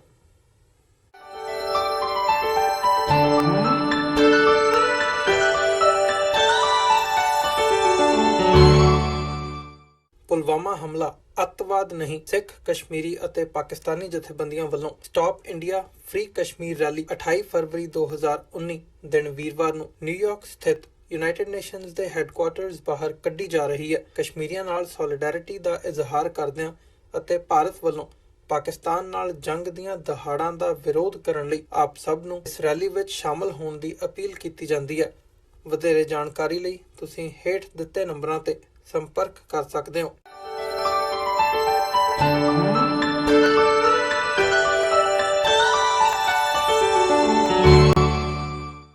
ਵਿਊਅਰਸ, ਬ੍ਰੇਕ ਤੋਂ ਬਾਅਦ ਤੁਹਾਡਾ ਸਾਰਿਆਂ ਦਾ ਸਵਾਗਤ ਹੈ। ਜਿਵੇਂ ਕਿ ਅਸੀਂ ਬ੍ਰੇਕ ਤੇ ਜਾਣ ਤੋਂ ਪਹਿਲਾਂ ਜਿਹੜੀ ਇਹ ਸਿਚੁਏਸ਼ਨ ਭਾਰਤ ਤੇ ਪਾਕਿਸਤਾਨ ਦੇ ਦਰਮਿਆਨ ਇਸ ਵਕਤ ਬਣੀ ਹੋਈ ਹੈ, ਭਾਰਤ ਵੱਲੋਂ ਜਿਹੜੇ ਕਲੇਮ ਕੀਤੇ ਗਏ ਨੇ ਕਿ ਅਸੀਂ ਪਾਕਿਸਤਾਨ ਦੀ ਟੈਰੀਟਰੀ ਦੇ ਵਿੱਚ ਵੜ ਕੇ ਖੈਬਰ ਪਖਤੂਨਖਵਾ ਦੇ ਵਿੱਚ ਜਾ ਕੇ ਉੱਥੇ ਤੱਕ ਬਾਲਾਕੋਟ ਤੇ ਮੁਜ਼ੱਫਰਨਗਰ ਥਾਵਾਂ ਦੇ ਉੱਤੇ ਅਸੀਂ ਅਟੈਕ ਕੀਤਾ ਤੇ 350 ਦੇ ਕਰੀਬ ਜਿਹੜੇ ਜੈਸ਼-ਏ-ਮੁਹੰਮਦ ਨਾਲ ਸੰਬੰਧਿਤ ਖਾੜਕੂ ਹੈਗੇ ਆ ਉਹਨਾਂ ਨੂੰ ਅਸੀਂ ਮਾਰ ਮੁਕਾਇਆ। ਇਹਦੇ ਤੇ ਪਾਕਿਸਤਾਨ ਦਾ ਵੀ ਰਿਐਕਸ਼ਨ ਹੈਗਾ ਜਿਹਦੇ ਤੇ ਅਸੀਂ ਵਿਚਾਰ ਚਰਚਾ ਇਸ ਵਕਤ ਕਰ ਰਹੇ ਹਾਂ। ਸੋ ਉਸੇ ਨੂੰ ਅਸੀਂ ਕੰਟੀਨਿਊ ਕਰਦੇ ਹਾਂ। ਸਾਡੇ ਨਾਲ ਖਾਲਿਸਤਾਨ ਅਫੇਅਰ ਸੈਂਟਰ ਦੇ ਸੰਚਾਲਕ ਡਾਕਟਰ ਅਮਰਜੀਤ ਸਿੰਘ ਤੇ ਸੀਨੀਅਰ ਜਰਨਲਿਸਟ ਤੇ ਪੋਲੀਟੀਕਲ ਐਨਾਲਿਸਟ ਸਲੀਮ ਮਲਿਕ ਸਾਹਿਬ ਇਸ ਵਕਤ ਮੌਜੂਦ ਨੇ ਸਾਡੇ ਨਾਲ ਸਟੂਡੀਓ ਦੇ ਵਿੱਚ। ਤੁਹਾਡੇ ਅਸੀਂ ਗੱਲਬਾਤ ਦੀ ਸ਼ੁਰੂਆਤ ਕਰਦੇ ਹਾਂ, ਇੱਥੋਂ ਕੰਟੀਨਿਊ ਕਰਦੇ ਹਾਂ। ਮਲਿਕ ਸਾਹਿਬ, ਮੈਂ ਤੁਹਾਡੇ ਵੱਲ ਆਵਾਂ। ਜਿਵੇਂ ਅਸੀਂ ਗੱਲ ਕਰ ਰਹੇ ਹਾਂ, ਤੁਹਾਡਾ ਵੀ ਤੇ ਡਾਕਟਰ ਸਾਹਿਬ ਦਾ ਵੀ ਇਹ ਇੱਕ ਓਪੀਨੀਅਨ ਹੈਗਾ ਕਿ ਇਸ ਵਕਤ ਜਿਹੜਾ ਇਹ ਐਕਟ ਭਾਰਤ ਵੱਲੋਂ ਕੀਤਾ ਗਿਆ, ਇਹਦਾ ਇੱਕ ਮੇਨ ਮੋਟਿਵ ਹੈ ਕਿ ਉਹਨਾਂ ਨੂੰ ਜਿਹੜੇ ਹੁਣ ਤੋਂ 1.5-2 ਮਹੀਨੇ ਬਾਅਦ ਚੋਣਾਂ ਹੋਣੀਆਂ ਨੇ ਭਾਰਤ ਦੇ ਵਿੱਚ ਲੋਕ ਸਭਾ ਦੀਆਂ, ਉਹਦੇ ਵਿੱਚ ਫਾਇਦਾ ਹੋ ਸਕੇ। ਪਾਕਿਸਤਾਨ ਨੂੰ ਭੰਡ ਕੇ ਇੱਕ ਜਿਹੜੀ ਵੋਟ ਪੋਲਿਟਿਕਸ ਹੈਗੀ ਹੈ ਉਹ ਕੀਤੀ ਜਾ ਰਹੀ ਹੈ। ਇਹਦੇ ਬਿਹਾਈਂਡ ਕੋਈ ਹੋਰ ਵੀ ਰੀਜ਼ਨ ਨਜ਼ਰ ਆਉਂਦਾ ਤੁਹਾਨੂੰ? ਦੇਖੋ, ਮੈਂ ਜਿਸ ਤਰ੍ਹਾਂ ਡਾਕਟਰ ਸਾਹਿਬ ਨੇ ਗੱਲ ਕੀਤੀ ਸੀ, ਮਈ 1998 ਦੇ ਅੰਦਰ ਜਦੋਂ ਭਾਰਤ ਨੇ 5 ਧਮਾਕੇ ਕੀਤੇ ਤੇ ਬੀਜੇਪੀ ਹਕੂਮਤ ਦਾ ਜਿਹੜਾ ਸਪੋਕ ਪਰਸਨ ਸੀ ਪ੍ਰਮੋਦ ਮਹਾਜਨ, ਉਹਨੇ ਜਦੋਂ ਤੱਕ ਪਾਕਿਸਤਾਨ ਨੇ 28 ਮਈ ਕੋਈ 10-12 ਦਿਨਾਂ ਦਾ ਜਿਹੜਾ ਗੈਪ ਸੀ ਧਮਾਕੇ ਨਹੀਂ ਕੀਤੇ ਸੀ, ਤੇ ਤੁਸੀਂ ਮਹਾਜਨ ਦੇ ਜਿਹੜੇ ਸਟੇਟਮੈਂਟ ਸੀ ਉਹ ਸਵੇਰੇ ਦੁਪਹਿਰ ਸ਼ਾਮ ਪਾਕਿਸਤਾਨ ਨੂੰ ਲਲਕਾਰਦਾ ਸੀ, ਪਾਕਿਸਤਾਨ ਨੂੰ ਦਬਾਉਂਦਾ ਸੀ, ਕਹਿੰਦਾ ਸੀ ਇਹਨਾਂ ਕੋਲ ਇਹ ਬਲਫ ਮਾਰਦੇ, ਇਹਨਾਂ ਕੋਲ ਕੁਝ ਵੀ ਨਹੀਂ ਆ। ਤੇ ਫਿਰ ਉਹਦੇ ਬਾਅਦ ਜਦੋਂ 5 ਦੇ ਬਜਾਏ 6 ਧਮਾਕੇ ਕੀਤੇ ਤੇ ਪੂਰੇ ਹਿੰਦੁਸਤਾਨ ਦੇ ਅੰਦਰ ਜਿਹੜਾ ਹੈ ਉਹ ਇੱਕ ਕਿਸਮ ਦਾ ਚੁੱਪ ਤੇ ਮਾਤਮ ਜਿਹਾ ਹੋ ਗਿਆ ਸੀ, ਸਭ ਸੁੱਕ ਗਿਆ ਸੀ। ਤੇ 1965 ਦੀ ਜੰਗ ਜਿਹੜੀ ਸੀ, ਸਿਆਲਕੋਟ ਦੇ ਪਾਸੇ ਜਿਹੜੇ 865 ਟੈਂਕ ਲੈ ਕੇ ਇੰਡੀਆ ਆਇਆ ਸੀ, ਉਹ ਜੰਗ ਅਸੀਂ ਰੋਕ ਲਈ ਤੇ ਖੇਮਕਰਨ ਤੇ ਦੂਸਰੇ ਫਿਰੋਜ਼ਪੁਰ ਤੋਂ ਐਡਵਾਂਸ ਪਾਕਿਸਤਾਨ ਦੀ ਫੌਜਾਂ ਹੋ ਗਈਆਂ ਸੀ। ਤੇ ਜਿਹੜਾ ਇਹ 에ਅਰ ਸਟ੍ਰਾਈਕ ਪਾਕਿਸਤਾਨ ਨੇ ਕੀਤਾ ਸੀ, ਉਹ 에ਅਰ ਸਟ੍ਰਾਈਕ ਜਿਹੜਾ ਦੁਨੀਆ ਨੇ ਮੰਨਿਆ ਸੀ ਕਿ ਅਸੀਂ ਉਸ ਜੰਗ ਨੂੰ ਇੰਨੀ ਵੱਡੀ ਯਲਗਾਰ ਨੂੰ ਰੋਕ ਲਿਆ ਸੀ, ਉਹੀ ਸਾਡੀ ਸਭ ਤੋਂ ਵੱਡੀ ਕਾਮਯਾਬੀ ਸੀ। ਮੈਂ ਇਹ ਤੇ ਗੱਲ ਨਹੀਂ ਕਰਾਂਗਾ ਕਿ ਪਾਕਿਸਤਾਨ ਕਿੱਥੇ ਕਿੱਥੇ ਐਡਵਾਂਸ ਹੋਇਆ ਸੀ, ਲੇਕਿਨ ਇੰਨੇ ਵੱਡੇ ਦੁਸ਼ਮਣ ਨੂੰ ਅਸੀਂ ਰੋਕ ਕੇ ਉਹਨੂੰ ਰਿਟੈਲੀਏਟ ਕੀਤਾ ਸੀ। ਇਹੀ ਸਾਡੀ ਦੀ, ਕਿਉਂਕਿ ਅਸੀਂ 1/3 ਸਾਈਜ਼ ਦੇ ਹਿਸਾਬ ਨਾਲ, ਆਬਾਦੀ ਦੇ ਹਿਸਾਬ ਨਾਲ ਦੇਖੋ ਤਾਂ ਅਸੀਂ 10ਵਾਂ ਹਿੱਸਾ ਹੈ, ਔਰ ਰਿਸੋਰਸਿਸ ਦੇ ਹਿਸਾਬ ਨਾਲ ਵੀ ਇੰਡੀਆ ਉਸ ਵੇਲੇ ਵੀ ਯਾਨੀ ਬਿਹਤਰ ਸੀ। 71 ਦੀ ਜੰਗ ਜਿਹੜੀ ਸੀ, ਜਦੋਂ ਦਾ ਪਾਕਿਸਤਾਨ ਬਣਿਆ ਸੀ ਡਾਕਟਰ ਸਾਹਿਬ, ਪੂਰੀ ਮੁਕਤੀ ਬਾਨੀ ਮੂਵਮੈਂਟ ਨੂੰ, ਕਿਉਂਕਿ ਬੰਗਾਲ ਲੱਗਦਾ ਸੀ ਤੇ ਉਹ ਉਸ ਦੇ ਡੇ 1 ਤੋਂ 1947 ਤੋਂ ਉਹਨਾਂ ਨੂੰ ਪ੍ਰਮੋਟ ਕੀਤਾ ਗਿਆ, ਫੰਡਿੰਗ ਕੀਤੀ ਗਈ। ਸਾਨੂੰ ਵੀ ਇਹ ਪਤਾ ਸੀ ਕਿ 1000 ਮੀਲ ਦੂਰ ਵੈਸਟ ਪਾਕਿਸਤਾਨ ਜਿਹੜਾ ਹੈ ਅਸੀਂ ਸਸਟੇਨ ਨਹੀਂ ਕਰ ਸਕਾਂਗੇ, ਔਰ ਉਹ ਇੱਕ ਕੌਮ ਸੀ, ਇੱਕ ਜ਼ੁਬਾਨ ਬੋਲਦੀ ਸੀ। ਉੱਥੇ ਇਹਨਾਂ ਨੇ ਯਾਨੀ ਕੰਮ ਕੀਤਾ, ਬੰਗਾਲੀ ਜ਼ਬਾਨ ਦਾ ਫਾਇਦਾ ਇਸਤੇਮਾਲ ਕੀਤਾ। ਲੇਕਿਨ ਤੁਸੀਂ ਕਾਰਗਿਲ ਦੀ ਵਾਰ ਦੇਖ ਲਓ, ਕਾਰਗਿਲ ਦੀ ਵਾਰ ਦੇ ਅੰਦਰ ਪ੍ਰੈਜ਼ੀਡੈਂਟ ਮੁਸ਼ਰਫ ਜਿਹੜਾ ਸੀ, ਜਨਰਲ ਮੁਸ਼ਰਫ, ਉਹ ਇੰਡੀਆ ਦੇ ਹਿੱਸੇ ਦੇ ਅੰਦਰ ਉਹ ਬਾਕਾਇਦਾ ਗਿਆ ਸੀ, ਔਰ ਉੱਥੇ ਜਾ ਕੇ ਕਾਰਗਿਲ ਦੇ ਅੰਦਰ ਪਾਕਿਸਤਾਨ ਅਪਰ ਐਸ਼ ਸੀ। ਇਹ ਅਲੱਗ ਗੱਲ ਹੈ ਕਿ ਪ੍ਰੈਜ਼ੀਡੈਂਟ ਕਲਿੰਟਨ ਨੇ ਜਦੋਂ 4 ਜੁਲਾਈ 1999 ਨੂੰ ਨਵਾਜ਼ ਸ਼ਰੀਫ ਨੂੰ ਪਾਕਿਸਤਾਨ ਦੇ ਪ੍ਰਧਾਨ ਮੰਤਰੀ ਨੂੰ ਬੁਲਾਇਆ ਔਰ ਦਬਾਅ ਦਿੱਤਾ, ਪਹਿਲੇ ਤੇ ਦਬਾਅ ਦਿੱਤਾ ਕਿ ਇਹਨੂੰ ਤੁਸੀਂ ਰੋਕੋ, ਕਿਉਂਕਿ ਭਾਰਤ ਚੀਖਾਂ ਮਾਰ ਰਿਹਾ ਸੀ ਉਸ ਵੇਲੇ ਕਲਿੰਟਨ ਸਰਕਾਰ ਨੂੰ ਕਿ ਕਿਸੇ ਤਰ੍ਹਾਂ ਸਾਨੂੰ ਯਾਨੀ ਪੈਸੇਜ ਦੋ, ਔਰ ਪੈਸੇਜ ਵੀ ਇੱਜ਼ਤ ਦਾ ਦੋ। ਨਵਾਜ਼ ਸ਼ਰੀਫ ਉਸ ਵੇਲੇ ਸਦਰ ਕਲਿੰਟਨ ਦੇ ਨਾਲ ਜਿਹੜੀ ਇੰਡੀਪੈਂਡੈਂਸ ਡੇ ਸੀ ਅਮਰੀਕਾ ਦੇ ਅੰਦਰ 4 ਜੁਲਾਈ ਨੂੰ ਆ ਕੇ ਉਹਨੇ ਜਿਹੜੀ ਮੀਟਿੰਗ ਕੀਤੀ, ਉਹਦੇ ਬਾਅਦ ਇੰਡੀਆ ਨੂੰ ਪੈਸੇਜ ਦੇ ਕੇ ਥੱਲੇ ਉਤਾਰਿਆ। ਉਹ ਜੰਗ ਸਾਰੀ ਦੁਨੀਆ ਜਾਣਦੀ ਹੈ ਕਿ ਪਾਕਿਸਤਾਨ ਆਰਮੀ ਕਿੱਥੇ ਪਹੁੰਚ ਗਈ ਸੀ। ਅੱਛਾ, ਹੁਣ ਇਹ ਜਿਹੜੀ ਇਲੈਕਸ਼ਨ ਸਟ੍ਰੈਟਜੀ ਆ ਬੀਜੇਪੀ ਦੀ, ਉਹਦੇ ਅੰਦਰ ਆਪੋਜੀਸ਼ਨ ਦੀ ਜਮਾਤਾਂ ਕੱਲ ਤੋਂ ਚੁੱਪ ਆ, ਉਹ ਕੋਈ ਗੱਲ ਨਹੀਂ ਕਰ ਰਹੀਆਂ।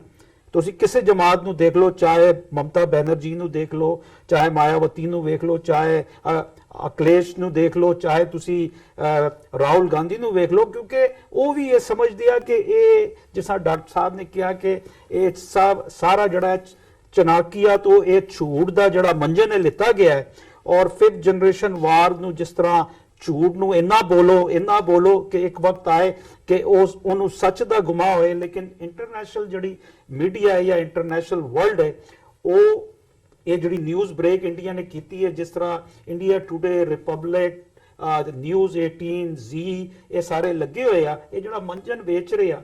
ਜਿੱਥੇ ਤੱਕ ਤੁਸੀਂ ਗੱਲ ਕੀਤੀ ਕਿ ਪਾਕਿਸਤਾਨ ਕੀ ਕਰੇਗਾ, ਉਹ ਸੁਪਰਸੋਨਿਕ ਮਿਰਾਜ ਜਿਹੜਾ ਹੈ ਉਹਦੀ ਸਪੀਡ ਹੈ F-16 ਦੁਨੀਆ ਦਾ ਬਿਹਤਰੀਨ ਹੈ।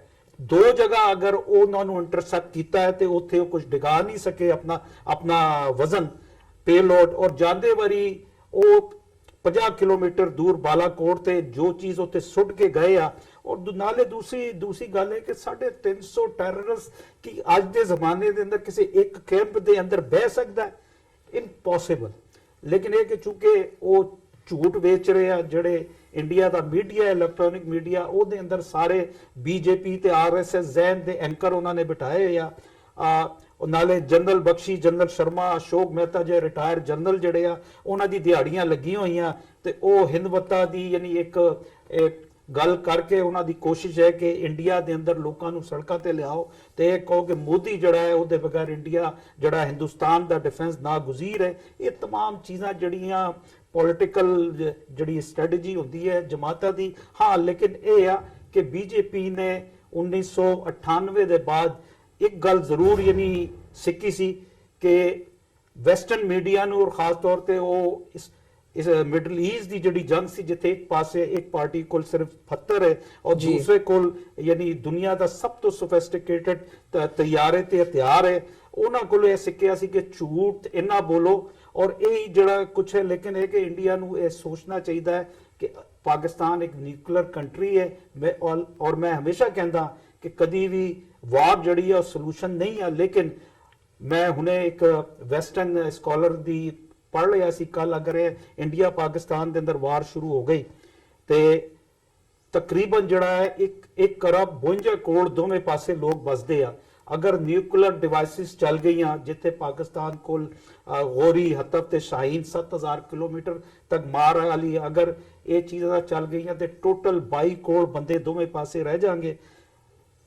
ਕਿਹੜੇ ਪਾਸੇ ਕਿੰਨੇ ਬੰਦੇ ਰਹਿੰਦੇ ਆ ਇਹਦਾ ਤੇ ਉਹਨੇ ਫਿਗਰ ਨਹੀਂ ਦਿੱਤਾ ਸੀ, ਲੇਕਿਨ ਇੱਕ ਫਿਗਰ ਦਿੱਤਾ ਸੀ ਕਿ ਉਹਦੇ ਬਾਅਦ ਦੁਨੀਆ ਦੇ ਅੰਦਰ ਜਿਹੜਾ ਹੈ ਉਹਦੀ ਜਿਹੜੀ ਵਾਈਬ੍ਰੇਸ਼ਨਸ ਹੁੰਦੀਆਂ, ਕੈਮੀਕਲ ਤੇ ਨਿਊਕਲੀਅਰ ਵੇਵਸ ਹੁੰਦੀਆਂ, ਉਹ ਜਿਹੜੇ 22-24 ਕਰੋੜ ਬੰਦੇ ਦੋਵੇਂ ਪਾਸੇ ਰਹਾਂਗੇ, ਉਹ ਵੀ ਮਫਲੂਜ ਹੋਣਗੇ ਜਿਸ ਤਰ੍ਹਾਂ ਜਾਪਾਨ ਦੇ ਅੰਦਰ ਹੋਇਆ ਸੀ। ਤੇ ਮੈਂ ਸਮਝਦਾ ਕਿ ਇੰਡੀਆ ਨੂੰ ਹੋਸ਼ ਦੇ ਨਾਖੂਨ ਲੈਣੇ ਚਾਹੀਦੇ ਆ। ਪਾਕਿਸਤਾਨ ਨੂੰ ਰਿਟੈਲੀਏਟ ਦਾ ਹੱਕ ਰੱਖਦਾ ਹੈ। ਅੱਜ ਇਹ ਗੱਲ ਜਿਹੜੀ ਉਹਨਾਂ ਦੀ ਮੀਟਿੰਗ ਹੋਈ ਹੈ, ISPR ਦੇ ਸਪੋਕ ਪਰਸਨ ਨੇ ਵੀ ਦੱਸਿਆ ਕਿ ਉਸ ਮੀਟਿੰਗ ਦੇ ਅੰਦਰ ਪਾਕਿਸਤਾਨ ਦੀ 에ਅਰ ਕਮਾਂਡ ਤੇ ਦੂਸਰੇ ਜਨਰਲਸ ਤੇ ਪਾਕਿਸਤਾਨ ਦਾ ਵਜ਼ੀਰ ਖਾਰਜਾ ਤੇ ਪਾਕਿਸਤਾਨ ਦਾ ਡਿਫੈਂਸ ਮਿਨਿਸਟਰ ਵੀ ਬੈਠਾ ਆਇਆ ਸੀ ਤੇ ਉਹਨਾਂ ਨੇ ਕਿਹਾ ਕਿ ਅਸੀਂ ਵੀ ਇਹ ਹੱਕ ਮਹਿਫੂਜ਼ ਰੱਖਦੇ ਆ। ਔਰ ਮੈਂ ਸਮਝਦਾ ਕਿ ਪਾਕਿਸਤਾਨ ਵੀ ਇੰਡੀਆ ਦਾ ਕੋਈ ਸੌਫਟ ਇੰਡੀਆ ਨੇ ਤਾਂ ਸੌਫਟ ਟਾਰਗੇਟ ਸਿਰਫ ਪਬਲਿਸਿਟੀ ਵਾਸਤੇ ਕੀਤੇ ਸੀ। ਉਹ ਚਕੋਟੀ ਦੇ ਅਗਰ ਉਹਨੇ ਹਮਲਾ ਕਰਨਾ ਹੁੰਦਾ ਤੇ ਚਕੋਟੀ ਤੇ ਮੁਜ਼ੱਫਰਾਬਾਦ ਦੇ ਅੰਦਰ ਉਹ ਕਿਉਂ ਨਹੀਂ ਕੋਈ ਚੀਜ਼ ਡਿਗਾ ਸਕਿਆ ਉੱਥੇ, ਕਿਉਂਕਿ ਪਾਕਿਸਤਾਨੀ F-16 ਨੇ ਇੰਟਰਸੈਪਟ ਕੀਤਾ ਹੈ। ਲੇਕਿਨ ਉਹਦੇ ਬਾਅਦ ਜਦੋਂ ਉਹ ਉਸ ਪਾਸੇ ਨਸੇ ਉਥੋਂ ਬਾਲਾਕੋਟ ਦੀ ਤਰਫ, ਤੇ ਉਹਨਾਂ ਨੇ ਆਪਣਾ ਜਿਹੜਾ ਵਜ਼ਨ ਲੈ ਕੇ ਉੱਥੇ ਆ ਰਹੇ ਸੀ ਉਹ ਸੁੱਟ ਕੇ ਨਸਿਆ ਕਿ ਹਲਕੇ ਤਿਆਰੇ ਲੈ ਕੇ ਵਾਪਸ ਚਲੇ ਜਾ। ਹੁਣ ਤੱਕ ਕੋਈ ਇੱਕ ਵੀਡੀਓ, ਇੱਕ ਫੁਟੇਜ ਇੰਡੀਅਨ ਮੀਡੀਆ ਜਾਂ ਇੰਡੀਆ ਦਾ ਜਿਹੜਾ ਮਿਲਟਰੀ ਮੀਡੀਆ, ਸਟ੍ਰੈਟੇਜਿਕ ਮੀਡੀਆ ਹੈ, ਉਹ ਹੁਣ ਤੱਕ ਇਹ ਦੱਸ ਨਹੀਂ ਸਕਿਆ ਇੰਟਰਨੈਸ਼ਨਲ ਵਰਲਡ ਨੂੰ ਕਿ ਜੋ ਉਹ ਗੱਲ ਕਰਦੇ ਪਏ ਆ ਉਹਦੇ ਵਿੱਚ ਕੋਈ ਇੱਕ ਸਬੂਤ ਵੀ ਹੁਣ ਤੱਕ ਉਹ ਪੇਸ਼ ਨਹੀਂ ਕਰ ਸਕੇ। ਹਾਂ, ਉਹਨਾਂ ਨੇ ਵਾਇਲੇਸ਼ਨ ਜ਼ਰੂਰ ਕੀਤੀ ਹੈ। ਔਰ ਜਦੋਂ ਇੰਨੀ ਵੱਡੀ 에ਅਰ ਫੋਰਸ ਹੁੰਦੀ ਹੈ ਤੇ ਔਰ ਇਸ ਕਿਸਮ ਦੇ ਸੋਫਿਸਟੀਕੇਟਡ ਜਿਹੜੇ ਪਲੇਨਸ ਹੁੰਦੇ ਆ, ਮਿਰਾਜ ਖਾਸ ਤੌਰ ਤੇ, ਉਹਨਾਂ ਦੀ ਸਪੀਡ ਇੰਨੀ ਹੁੰਦੀ ਹੈ ਕਿ ਸੈਕਿੰਡਾਂ ਦੇ ਅੰਦਰ ਉਹ ਮੀਲਾਂ ਦਾ ਸਫ਼ਰ ਕਰ ਲੈਂਦੇ ਆ। ਜੀ। ਇਹ ਜ਼ਰੂਰ ਹੈ ਕਿ ਵਾਇਲੇਸ਼ਨ ਕੀਤੀ ਆ। ਇਹਦੇ ਬਾਅਦ ਇਹ ਕਿ ਪਾਕਿਸਤਾਨ ਵੀ ਅਗਰ ਇਹਦੇ ਰਿਟੈਲੀਏਟ ਕਰੇਗਾ ਤੇ ਮੈਂ ਸਮਝਦਾ ਅਸੀਂ ਜੰਗ ਦੀ ਤਰਫ ਜਾ ਰਹੇ ਆ, ਜਿੱਥੇ ਮੈਂ ਸਮਝਦਾ ਕਿ ਪਾਕਿਸਤਾਨ ਨੂੰ ਇੰਨਾ ਨੁਕਸਾਨ ਨਹੀਂ ਹੋਏਗਾ, ਇੰਡੀਆ ਨੂੰ ਬਹੁਤ ਨੁਕਸਾਨ ਹੋਏਗਾ, ਕਿਉਂਕਿ ਅੱਜ ਉਹਨਾਂ ਦੀ ਸਟਾਕ ਐਕਸਚੇਂਜ ਜਿਹੜੀ ਆ ਉਹ ਵੀ ਯਾਨੀ ਬਹਿ ਗਈ ਸੀ। ਜੀ ਡਾਕਟਰ ਸਾਹਿਬ, ਜਿਵੇਂ ਮਲਿਕ ਸਾਹਿਬ ਨੇ ਗੱਲ ਕੀਤੀ ਹੈ ਕਿ ਇਹ ਵਾਇਲੇਸ਼ਨ ਜ਼ਰੂਰ ਹੈਗੀ ਹੈ। ਸੋ ਜਿੱਥੇ ਵਾਇਲੇਸ਼ਨ ਆ ਜਾਂਦੀ ਹੈ, ਜਾਂ ਤੁਸੀਂ ਐਕਟ ਆਫ ਵਾਰ ਦੀ ਗੱਲ ਕੀਤੀ ਹੈ ਕਿ ਇਹ ਵਾਇਲੇਸ਼ਨ ਨਾ ਹੋ ਕੇ ਐਕਟ ਆਫ ਵਾਰ, ਸੋ ਪਾਕਿਸਤਾਨ ਵੱਲੋਂ ਜਿਹੜੀ ਬੈਲੈਂਸਡ ਅਪਰੋਚ ਇਸ ਵਕਤ ਲਈ ਗਈ ਹੈ, ਪਾਕਿਸਤਾਨ ਕੀ ਆਉਣ ਵਾਲੇ ਸਮੇਂ ਦੇ ਵਿੱਚ ਕਰ ਸਕਦਾ ਹੈ? ਕਿ ਐਦਾਂ ਦਾ ਹੀ ਜਿਵੇਂ ਇਹਨੂੰ ਸੌਫਟ ਟਾਰਗੇਟ ਮੰਨਿਆ ਜਾ ਰਿਹਾ ਹੈ ਕਿ ਉਹ ਵੀ ਸੌਫਟ ਟਾਰਗੇਟ ਇੰਡੀਆ ਦੇ ਵਿੱਚ ਲੱਭ ਕੇ ਉਹਦੇ ਤੇ ਅਟੈਕ ਕੀਤਾ ਜਾ ਸਕਦਾ ਹੈ, ਜਾਂ ਜੇ ਅਸੀਂ ਸਟ੍ਰੈਟੇਜਿਕਲੀ ਦੇਖਦੇ ਹਾਂ ਕੋਈ ਹੋਰ ਕਿਸੇ ਹੋਰ ਤਰੀਕੇ ਦੇ ਨਾਲ ਵੀ ਮਿਲਟਰੀ ਆਪਸ਼ਨ ਨੂੰ ਛੱਡ ਕੇ ਕੋਈ ਡਿਪਲੋਮੈਟਿਕ ਰਸਤਾ ਜਾਂ ਇੰਟਰਨੈਸ਼ਨਲ ਅਰੀਨਾ ਦੇ ਵਿੱਚ UN ਦੇ ਵਿੱਚ ਕਿਸੇ ਹੋਰ ਤਰੀਕੇ ਨਾਲ ਭਾਰਤ ਨੂੰ ਐਮਬੈਰਸ ਕਰਨ ਦੀ ਲਾਈਨ ਜਾਂ ਕੋਈ ਹੋਰ ਇਹਦਾ ਜਵਾਬ ਹੋ ਸਕਦਾ ਹੈ ਪਾਕਿਸਤਾਨੀ ਸਾਈਡ ਤੋਂ? ਹਾਂ, ਤੁਹਾਡੇ ਸਵਾਲ ਦੇ ਉੱਤੇ ਰਿਸਪੌਂਸ ਦੇਣ ਤੋਂ ਪਹਿਲਾਂ ਮੈਂ ਮਲਕ ਸਾਹਿਬ ਨੇ ਜਿਵੇਂ ਕਿਹਾ, ਇਹਨਾਂ ਨੂੰ ਦੀ ਗੱਲ ਨੂੰ ਮੈਂ ਐਂਡੋਰਸ ਕਰਨਾ ਚਾਹੁੰਦਾ। ਇੱਕ ਬੜੀ ਪਪੂਲਰ ਕੋਟ ਹੈ ਕਿ ਪੈਟਰੀਓਟਿਜ਼ਮ ਇਜ਼ ਦਾ ਲਾਸਟ ਰੈਫਿਊਜ ਆਫ ਦਾ ਸਕੁਆਂਡਰਰਸ, ਕਿ ਬਦਮਾਸ਼ਾਂ, ਗੁੰਡਿਆਂ, ਚੋਰਾਂ, ਭ੍ਰਸ਼ਟ ਲੋਕਾਂ ਦਾ ਜੇ ਕੋਈ ਟਿਕਾਣਾ ਹੁੰਦਾ ਤਾਂ ਉਹ ਦੇਸ਼ ਭਗਤੀ ਹੁੰਦਾ, ਉਹਦੇ ਥੱਲੇ ਜਾ ਕੇ ਲੁਕ ਜਾਂਦੇ ਨੇ। ਔਰ ਦੋ ਜਿਨ੍ਹਾਂ ਦੇ ਵਿੱਚ ਮਮਤਾ ਬੈਨਰਜੀ ਔਰ ਕੇਜਰੀਵਾਲ ਪਹਿਲੇ ਸੀ ਕਿ ਜਦੋਂ ਸਰਜੀਕਲ ਸਟ੍ਰਾਈਕ ਦਾ ਇਹਨਾਂ ਨੇ ਡਰਾਮਾ ਕੀਤਾ ਤੇ ਉਹਨਾਂ ਨੇ ਸਭ ਤੋਂ ਪਹਿਲਾਂ ਜਿਹੜਾ ਹੈ ਇਸ ਦੇ ਉੱਤੇ ਸ਼ੱਕ ਦੀ ਉਂਗਲ ਉਠਾਈ ਸੀ, ਔਰ ਉਹਨਾਂ ਦੀ ਫਿਰ ਪੂਰੀ ਟ੍ਰੋਲਿੰਗ ਹੋਈ।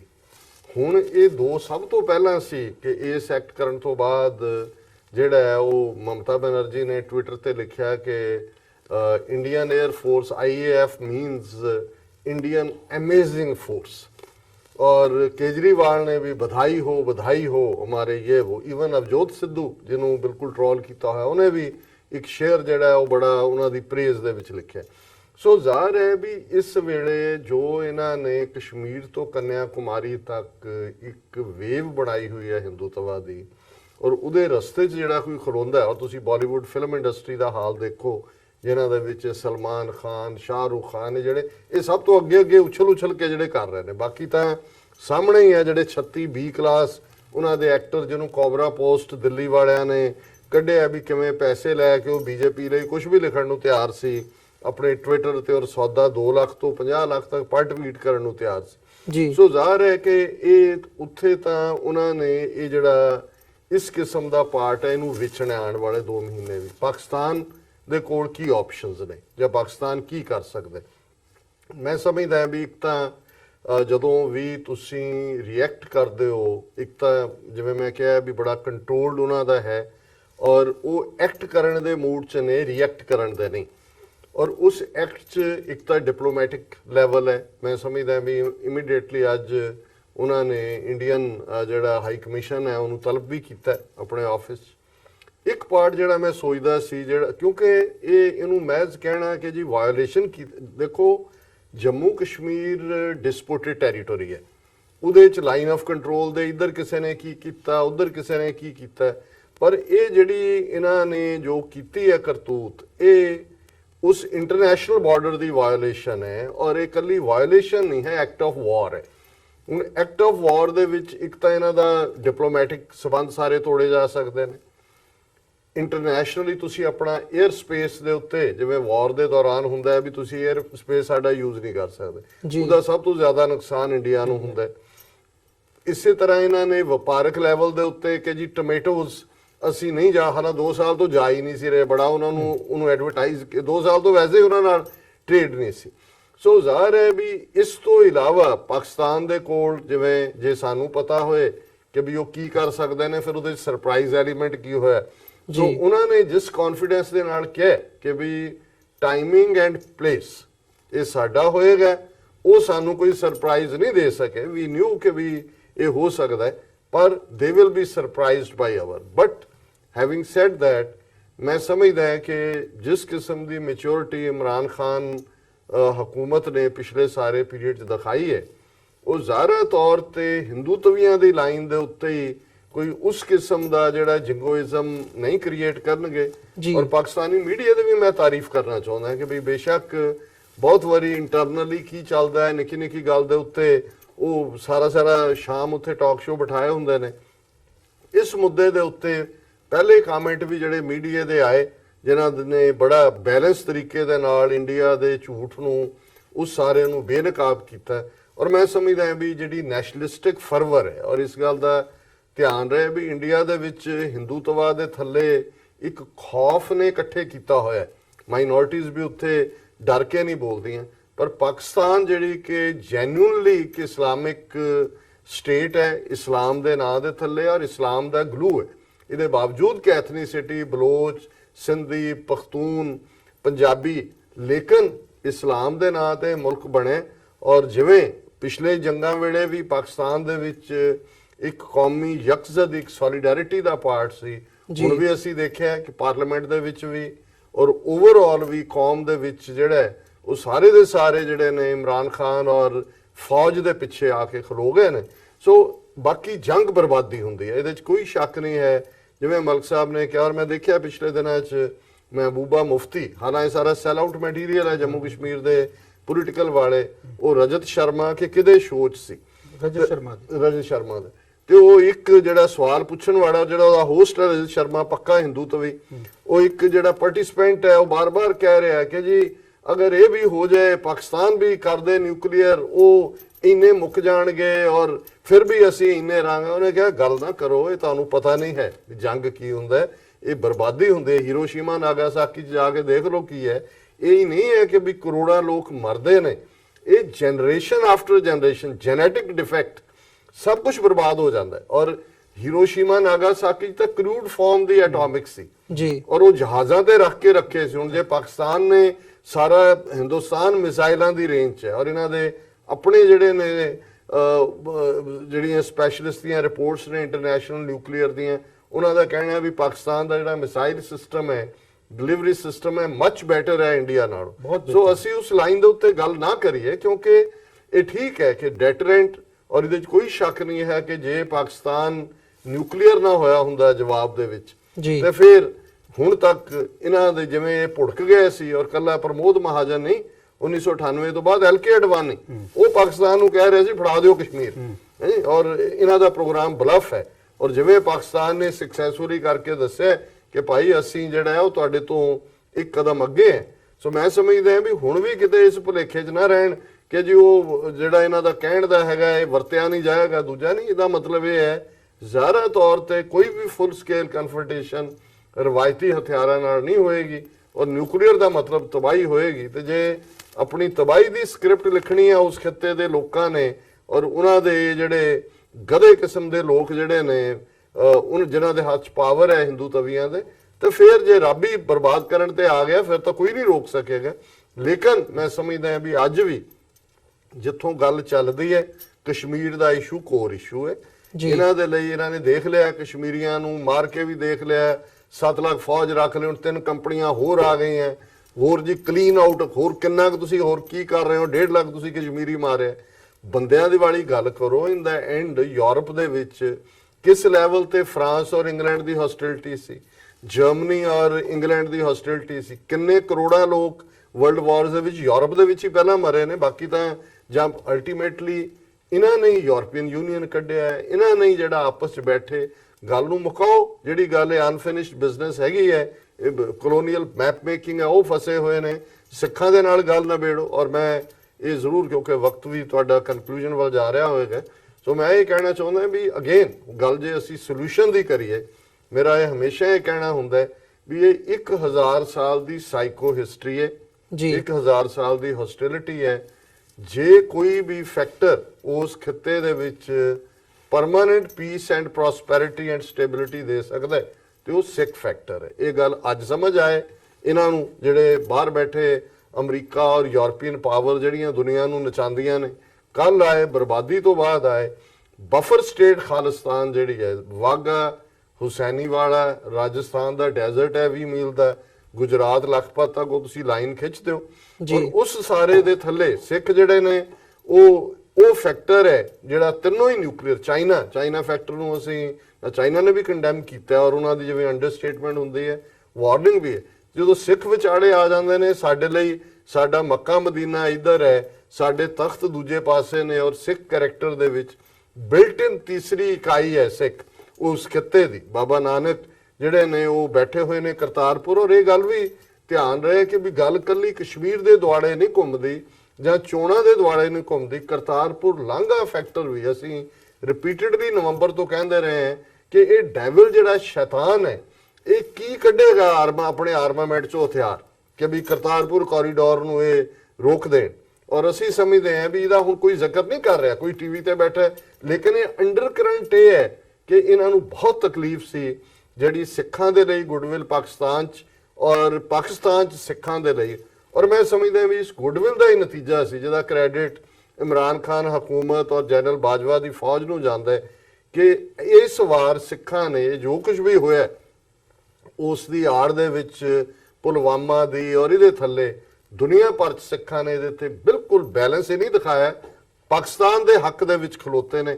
ਔਰ ਹੁਣ ਵੀ ਅਸੀਂ ਅੱਜ ਗੱਲਬਾਤ ਕਰ ਰਹੇ ਹਾਂ, ਪਰਸੋਂ ਯਾਨੀ ਕਿ ਥਰਸਡੇ 11 ਵਜੇ ਤੋਂ ਲੈ ਕੇ 2 ਵਜੇ ਤੱਕ ਯੂਨਾਈਟਿਡ ਨੇਸ਼ਨਸ ਦੇ ਬਾਹਰ ਇੱਕ ਜ਼ੋਰਦਾਰ ਪ੍ਰੋਟੈਸਟ ਜਿਹਦੇ 'ਚ ਸਿੱਖ ਜਥੇਬੰਦੀਆਂ, ਸਾਡੇ ਕਸ਼ਮੀਰੀ ਭਰਾ, ਪਾਕਿਸਤਾਨੀ ਭਰਾ, ਕਿਉਂਕਿ ਇਹ ਤਾਂ ਕਸ਼ਮੀਰ 'ਚ ਭਾਰਤੀ ਜ਼ੁਲਮਾਂ ਦੇ ਖਿਲਾਫ ਜਿਹੜਾ ਰੱਖਿਆ ਸੀ, ਇਹ ਜਿਹੜੀ ਡਿਵੈਲਪਮੈਂਟ ਬੀਤੀ ਰਾਤ ਹੋਈ ਹੈ, ਇਸ ਤੋਂ ਬਾਅਦ ਇਹਦੇ 'ਚ ਹੋਰ ਵੀ ਐਂਗਲ ਐਡ ਹੋਇਆ।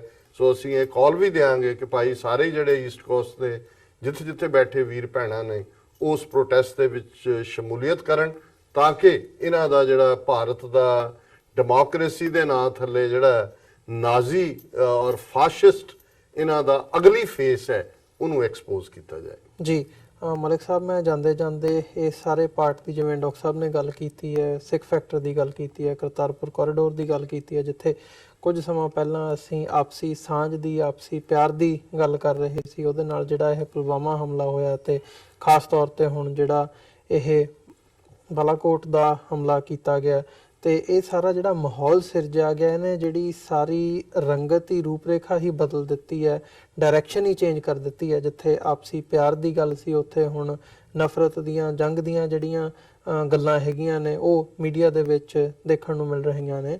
ਸੋ ਜਿਵੇਂ ਚਾਈਨਾ ਨੇ ਵੀ ਇਸ ਦੇ ਉੱਤੇ ਜਿਹੜੀ ਸਟੇਟਮੈਂਟ ਦਿੱਤੀ ਹੈ, ਦੋਵਾਂ ਮੁਲਕਾਂ ਨੂੰ, ਪਾਕਿਸਤਾਨ ਨੂੰ ਵੀ ਤੇ ਭਾਰਤ ਨੂੰ ਵੀ ਠੰਡ ਰੱਖਣ ਦੇ ਲਈ ਅਪੀਲ ਕੀਤੀ ਹੈ ਕਿ ਤੁਸੀਂ ਆਰਾਮ ਦੇ ਨਾਲ ਗੱਲਬਾਤ ਕਰੋ ਤੇ ਮਿਲ ਬੈਠ ਕੇ ਜਿਹੜਾ ਇਹ ਮਸਲਾ ਹੈਗਾ ਉਹਨੂੰ ਸੁਲਝਾਇਆ ਜਾ ਸਕਦਾ ਹੈ, ਇਹਨੂੰ ਹਾਈਪਰ ਨਾ ਕੀਤਾ ਜਾਵੇ ਇਹ ਸਾਰੇ ਪਾਰਟ ਨੂੰ। ਸੋ ਤੁਸੀਂ ਕੀ ਦੇਖਦੇ ਹੋ ਇਹਦੀਆਂ ਸਾਊਥ ਏਸ਼ੀਅਨ ਪੋਲਿਟਿਕਸ ਦੇ ਵਿੱਚ ਜਾਂ ਜਿਹੜੀਆਂ ਇਹਦੀਆਂ ਇੰਟਰਨੈਸ਼ਨਲ ਰੈਮੀਫਿਕੇਸ਼ਨਸ ਹੈਗੀਆਂ ਨੇ ਉਹ ਕੀ ਹੋ ਸਕਦੀਆਂ ਨੇ? ਦੇਖੋ, ਅੱਜ ਪਾਕਿਸਤਾਨ ਦੀ ਜਿਹੜੀ permanent representative to United Nation ਹੈ ਡਾਕਟਰ ਮਲੀਆ ਲੋਧੀ, ਉਹ ਯੂਨਾਈਟਿਡ ਨੇਸ਼ਨ ਦੇ ਅੰਦਰ ਮਿਲੀ ਹੈ ਸਿਕਿਉਰਿਟੀ ਕੌਂਸਲ ਦੇ ਦੂਸਰੇ ਜਿਹੜੇ ਮੈਂਬਰ ਆ ਤੇ ਉਹ ਜਿਹੜੀ ਇੰਟਰਨੈਸ਼ਨਲ ਇੱਕ ਡਿਪਲੋਮੇਸੀ ਹੁੰਦੀ ਹੈ ਉਹ ਜੰਗ ਦੇ ਦੌਰਾਨ ਹੀ ਸਭ ਤੋਂ ਜ਼ਿਆਦਾ ਚੱਲਦੀ ਹੈ। ਉਹਦੀ ਬਿਹਤਰੀਨ ਮਿਸਾਲ ਸੈਕੰਡ ਵਰਲਡ ਵਾਰ ਸੀ ਤੇ ਉਹ ਚੱਲਦੀ ਪਈ ਹੈ। ਇੰਟਰਨੈਸ਼ਨਲ ਪਲੇਅਰ ਜਿਹੜੇ ਅੱਜ ਦੁਨੀਆ ਨੂੰ ਰਨ ਕਰਨਾ ਚਾਹੁੰਦੇ ਆ, ਲੇਕਿਨ ਦੂਸਰੇ ਪਾਸੇ ਤੁਸੀਂ ਇਹ ਦੇਖੋ ਕਿ ਹਿੰਦੁਸਤਾਨ $60 ਬਿਲੀਅਨ ਦਾ ਅਸਲਾ ਲੈਂਦਾ ਹੈ। ਹਿੰਦੁਸਤਾਨ ਦੀ ਜਿਹੜੀ ਮਿਲਟਰੀ ਸਟ੍ਰੈਟਜੀ, ਜਿਹੜੇ ਇੰਸਟੀਟਿਊਸ਼ਨ ਲੋਕ ਚਲਾਉਂਦੇ ਆ, ਉਹਨਾਂ ਦੀ ਵੀ ਰੋਟੀ ਰੋਜ਼ੀ ਲੱਗੀ ਹੋਈ ਹੈ। ਉਹ ਅਗਰ ਇਹ तमाम ਮੁੱਦੇ ਜਾਂ ਕਸ਼ਮੀਰ ਦਾ ਮੁੱਦਾ ਹੋ ਗਿਆ ਤੇ ਇਹ $60 ਬਿਲੀਅਨ ਦਾ ਜਿਹੜਾ ਅਸਲਾ ਇੰਡੀਆ ਦੇ ਟੈਕਸ ਪੇਅਰ ਆਵਾਮ ਦੀ ਮਨੀ ਤੋਂ ਲਿੱਤਾ ਜਾਂਦਾ ਹੈ। ਔਰ ਜਿਹੜੇ ਕਪਲੇ ਤੇ ਘੁਟਾਲੇ ਤੇ ਇਹ ਜਿਹੜੇ ਰਾਫੇਲ ਤੇ ਬੋਫਰਸ ਤੇ ਇਹ तमाम ਜਿਹੜੇ ਯਾਨੀ ਸਕੈਂਡਲ ਸੀ, ਇਹ ਤੇ ਕਦੀ ਕਦੀ ਸਾਹਮਣੇ ਆਉਂਦੇ ਆ ਤੇ ਇਹ ਪੂਰਾ ਇੱਕ ਮਲਟੀ ਬਿਲੀਅਨ ਡਾਲਰ ਦੀ ਇੱਕ ਇੰਸਟੀਟਿਊਸ਼ਨ ਹੈ ਜੋ ਕਿ ਨਹੀਂ ਚਾਹੁੰਦਾ ਕਿ ਇਹ ਚੀਜ਼ਾਂ ਖਤਮ ਹੋ। ਕਸ਼ਮੀਰ ਦਾ ਮਸਲਾ ਹੱਲ ਹੋਣਾ ਚਾਹੀਦਾ ਹੈ ਉਹਨਾਂ ਦੀ ਆਵਾਮ ਦੇ ਉਮੰਗਾਂ ਦੇ ਮੁਤਾਬਿਕ। ਖਾਲਿਸਤਾਨ ਦੇ ਲੋਕ ਕੀ ਚਾਹੁੰਦੇ ਆ ਉਹਨਾਂ ਦੀ ਗੱਲ ਸੁਣਨੀ ਚਾਹੀਦੀ ਹੈ। ਔਰ ਦੂਸਰਾ ਇਹ ਆ ਕਿ ਜਿਸ ਤਰ੍ਹਾਂ ਚਾਈਨਾ ਨੇ ਕਿਹਾ, ਚਾਈਨਾ ਨੇ ਇਸ ਗੱਲ ਨੂੰ ਕਿਹਾ ਕਿ ਤੁਸੀਂ ਕਰੋ। ਮੈਂ ਇਹ ਸਮਝਦਾ ਕਿ ਜਦੋਂ तक ਇੰਡੀਆ ਪਾਕਿਸਤਾਨ ਦੇ FJ-100 2016 ਦਾ ਜਿਹੜਾ ਉਹਨਾਂ ਦਾ ਫਲਾਈਂਗ ਸ਼ੋ ਸੀ ਉਹਨੂੰ ਕੱਲ ਤੋਂ ਆਪਣੇ ਇੰਡੀਆ ਦੇ तमाम ਮੀਡੀਆ ਝੂਠ ਦਾ ਪਲੰਦਾ ਚਲਾਉਂਦਾ ਰਹੇਗਾ, ਜਿਹਦੀ ਫੁਟੇਜ ਤੁਸੀਂ YouTube ਤੇ 2016 ਤੋਂ ਜਾਂ ਪਾਕਿਸਤਾਨ 에ਅਰਫੋਰਸ ਫਲਾਈਂਗ ਸ਼ੋ ਦੇਖੋ ਤੇ ਉਹ ਤੁਹਾਨੂੰ तमाम ਫੁਟੇਜ ਮਿਲੇਗੀ ਜਿਹੜੀ ਇੰਡੀਆ ਚਲਾ ਰਿਹਾ ਹੈ। ਇੰਡੀਆ ਅਗਰ ਇਸ ਕਿਸਮ ਦਾ ਝੂਠ ਆਪਣੇ ਆਵਾਮ ਨੂੰ 1 ਕਰਬ 22 ਕਰੋੜ ਆਵਾਮ ਨੂੰ ਵੇਚੇਗਾ ਤੇ ਮੈਂ ਸਮਝਦਾ ਕਿ ਇਸ ਤੋਂ ਮਸਲਾ ਹੱਲ ਨਹੀਂ ਹੋਏਗਾ। ਪਾਕਿਸਤਾਨ ਜੰਗ ਵਾਸਤੇ ਤਿਆਰ ਹੈ ਕਿਉਂਕਿ ਮੈਂ ਇੰਟਰਨੈਸ਼ਨਲ ਪੋਲਿਟਿਕਸ ਦੇ ਅੰਦਰ ਮੈਂ ਮਿਲਟਰੀ ਸਟ੍ਰੈਟਜੀ ਪੜ੍ਹੀ ਹੋਈ ਹੈ ਤੇ ਮਿਲਟਰੀ ਸਟ੍ਰੈਟਜੀ ਜਿਹੜੀ ਹੈ ਇਹ ਨਹੀਂ ਹੁੰਦੀ ਕਿ ਇੱਕ ਬੰਦੇ ਨੇ ਅਚਾਨਕ ਯਲਗਾਰ ਕੀਤੀ ਹੈ, ਤੁਸੀਂ ਬਾਜ਼ ਵੇਲੇ ਉਸੇ ਵੇਲੇ ਇੰਟਰਸੈਪਟ ਕਰਦੇ ਹੋ, ਬਾਜ਼ ਵੇਲੇ ਤੁਸੀਂ ਆਪਣੀ ਮਿਲਟਰੀ ਸਟ੍ਰੈਟਜੀ ਜਿਹੜੀ ਆ ਜੀਓ ਪੋਲਿਟਿਕਸ ਨੂੰ ਵੇਖ ਕੇ ਯਾਨੀ ਕਰਦੇ ਹੋ। ਅਗਰ ਇੰਡੀਆ ਨੇ ਇਸ ਕਿਸਮ ਦੀ ਹੱਥਦੜਮੀ ਤੇ ਜ਼ਿੱਦ ਖਤਮ ਨਹੀਂ ਕੀਤੀ ਤੇ ਮਜ਼ੀਦ ਵਾਇਲੇਸ਼ਨ ਕੀਤੀ ਇੰਟਰਨੈਸ਼ਨਲ ਬਾਰਡਰ ਦੀ, ਤੇ ਮੈਂ ਸਮਝਦਾ ਕਿ ਇੰਡੀਆ ਨੂੰ ਬਹੁਤ ਵੱਡਾ ਨੁਕਸਾਨ ਹੋਏਗਾ। ਜਿੱਥੇ ਇੰਡੀਆ ਦਾ ਨੁਕਸਾਨ ਹੋਏਗਾ ਉੱਥੇ ਇੰਡੀਆ ਦੀ ਜਿਹੜੀ ਜਨਤਾ ਹੈ ਉਹਨਾਂ ਦਾ ਨੁਕਸਾਨ ਹੋਏਗਾ। ਤੇ ਮੈਂ ਸਮਝਦਾ ਕਿ ਇੰਡੀਆ ਨੂੰ ਹੋਸ਼ ਦੇ ਨਾਖੂਨ ਲੈ, ਉਹ ਸਾਊਥ ਏਸ਼ੀਆ ਦਾ ਚੌਕੀਦਾਰ ਬਣਨਾ ਚਾਹੁੰਦਾ ਹੈ, ਪਹਿਰੇਦਾਰ ਬਣਨਾ ਚਾਹੁੰਦਾ ਹੈ, ਜਦੋਂ ਕਿ ਉਹਦੇ ਆਪਣੇ ਮੁਲਕ ਦੇ ਅੰਦਰ ਅਪੋਜੀਸ਼ਨ ਉਹਨੂੰ ਚੋਰ ਚੌਕੀਦਾਰ ਕਹਿੰਦੀ ਹੈ, ਨਰਿੰਦਰ ਮੋਦੀ ਨੂੰ। ਤੇ ਮੈਂ ਸਮਝਦਾ ਕਿ ਇੰਡੀਆ ਅਗਰ ਜੰਗ ਦੀ ਤਰਫ ਪਾਕਿਸਤਾਨ ਨੂੰ ਧਕੇਲੇਗਾ ਤੇ ਇਹ ਜੰਗ ਨਾਗੁਜ਼ੀਰ ਹੈ, ਲੇਕਿਨ ਇਹਦੇ ਸਰਕਮਸਟੈਂਸਸ ਜਿਹੜੇ ਆ ਉਹ ਭਾਰਤ ਨੂੰ ਜ਼ਿਆਦਾ ਭੁਗਤਨੇ ਪੈਣਗੇ। ਤੇ ਮੈਂ ਫਿਰ ਯਾਨੀ ਮੈਂ ਸਮਝਦਾ ਕਿ ਇਹ ਜੰਗ ਜਿਹੜੀ ਆ, ਹੁਣ ਅਸੀਂ ਜੰਗ ਦੀ ਤਰਫ ਜਾ ਰਹੇ ਆ ਜਿੱਥੇ ਅਮਰੀਕਾ ਥਪਕੀ ਭਾਰਤ ਨੂੰ ਦੇ ਰਿਹਾ ਹੈ, ਦੂਜੇ ਪਾਸੇ ਉਹਦਾ ਮਕਸਦ ਹੈ ਕਿ ਚਾਈਨਾ ਜਿਹੜਾ ਦੁਨੀਆ ਦੇ ਅੰਦਰ 45 ਟ੍ਰਿਲੀਅਨ ਡਾਲਰ ਦੀ ਇੱਕ ਸੁਪਰ ਇਕਨੋਮੀ ਬਣਨ ਜਾ ਰਿਹਾ ਅਗਲੇ 20-25 ਸਾਲਾਂ ਦੇ ਅੰਦਰ, ਉਹ ਸਮਝਦਾ ਹੈ ਕਿ ਇੰਡੀਆ ਨੂੰ ਥਪਕੀ ਦੇ ਕੇ ਉਸ ਰੀਜਨ ਦੇ ਅੰਦਰ ਅਨਸਰਟੇਨਿਟੀ ਪੈਦਾ ਕਰੇ ਤਾਂ ਕਿ ਜਿਹੜਾ ਚਾਈਨਾ ਦਾ ਡ੍ਰੀਮ ਸੁਪਰ ਇਕਨੋਮਿਕ ਪਾਵਰ ਦਾ ਜਿਹੜਾ ਆਈਡੀਆ ਹੈ ਉਹਨੂੰ ਰੋਕਿਆ ਜਾਏ। ਜਿੱਥੇ ਉਹਨੇ 3 ਕੋਰੀਡੋਰ ਯਾਨੀ ਇੱਕ ਕੋਰੀਡੋਰ ਤੇ ਸੀਪੈਕ ਪਾਕਿਸਤਾਨ ਤੋਂ ਜਾ ਰਿਹਾ, ਦੂਸਰਾ ਚਾਈਨਾ ਤੋਂ ਜਿਹੜੇ ਨਾਰਦਰਨ ਕੋਰੀਡੋਰ ਜਾ ਰਹੇ ਆ ਜਿਹੜੇ ਲੰਡਨ ਤੇ ਅਫਰੀਕਾ ਤੱਕ, ਉਹਦੇ ਬਾਅਦ ਯੂਰਪ ਤੱਕ ਯਾਨੀ ਉਹਦੀ ਰਸਾਈ ਹੋ ਰਹੀ ਹੈ ਯੂਰਪ ਦੀ ਮੰਡੀਆਂ ਦੇ ਅੰਦਰ। ਤੇ ਮੈਂ ਸਮਝਦਾ ਕਿ ਇਹ ਜਿਹੜੀ ਮਲਟੀਨੈਸ਼ਨਲ ਆਰਗੇਨਾਈਜੇਸ਼ਨ ਔਰ ਮਲਟੀਨੈਸ਼ਨਲ ਬੌਸਸ ਦੀ ਇਹ ਜਿਹੜੀ ਸੈਂਚੁਰੀ ਹੈ 21st ਸੈਂਚੁਰੀ, ਇਹਦੇ ਅੰਦਰ ਸਾਊਥ ਏਸ਼ੀਆ ਨੂੰ ਉਹ ਜੰਗ ਦਾ ਈਂਧਨ ਬਣਾਉਣਾ ਚਾਹੁੰਦੇ ਆ। ਹੁਣ ਦੋਵੇਂ ਪਾਸੇ ਇਹ ਕੈਮੀਕਲ ਤੇ ਨਿਊਕਲੀਅਰ ਵੈਪਨ ਆ, ਇਹ ਯਾਨੀ ਕੋਸ਼ਿਸ਼ ਇਹ ਆ ਕਿ ਇਸ ਕਿਸਮ ਦੀ ਜੰਗ ਨਾ ਹੋਏ ਜਿਸ ਦੇ ਅੰਦਰ ਸਿਰਫ ਆਵਾਮ ਦਾ ਨੁਕਸਾਨ ਹੋਏ।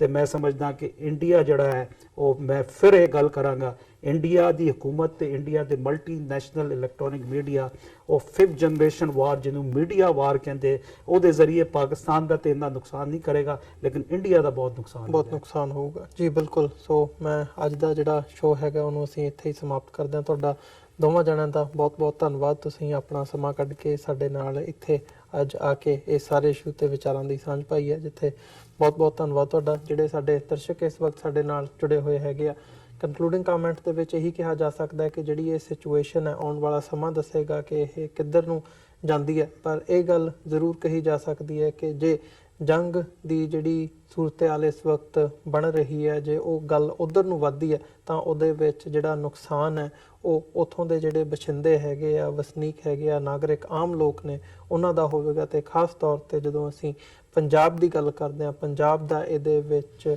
ਸਭ ਕੁਝ ਜਿਹੜਾ ਹੈਗਾ ਉਹ ਤਬਾਹ ਹੋ ਜਾਵੇਗਾ। ਸੋ ਇਹਨਾਂ ਹੀ ਸ਼ਬਦਾਂ ਦੇ ਨਾਲ ਅਸੀਂ ਅੱਜ ਦੇ ਸ਼ੋਅ ਦੇ ਵਿੱਚ ਤੁਹਾਡੇ ਕੋਲੋਂ ਇੱਥੇ ਹੀ ਇਜਾਜ਼ਤ ਚਾਹਾਂਗੇ ਜੀ। ਬਹੁਤ ਬਹੁਤ ਧੰਨਵਾਦ ਤੇ ਉਮੀਦ ਕਰਦੇ ਹਾਂ ਅੱਜ ਦਾ ਜਿਹੜਾ ਇਹ ਸਾਡੀ ਪੈਨਲ ਡਿਸਕਸ਼ਨ ਸੀ ਤੁਹਾਨੂੰ ਜ਼ਰੂਰ ਪਸੰਦ ਆਈ ਹੋਵੇਗੀ। ਸੋ ਫਤਿਹ ਦੀ ਸਾਂਝ ਪਾਈਏ। ਵਾਹਿਗੁਰੂ ਜੀ ਕਾ ਖਾਲਸਾ, ਵਾਹਿਗੁਰੂ ਜੀ ਕੀ ਫਤਿਹ।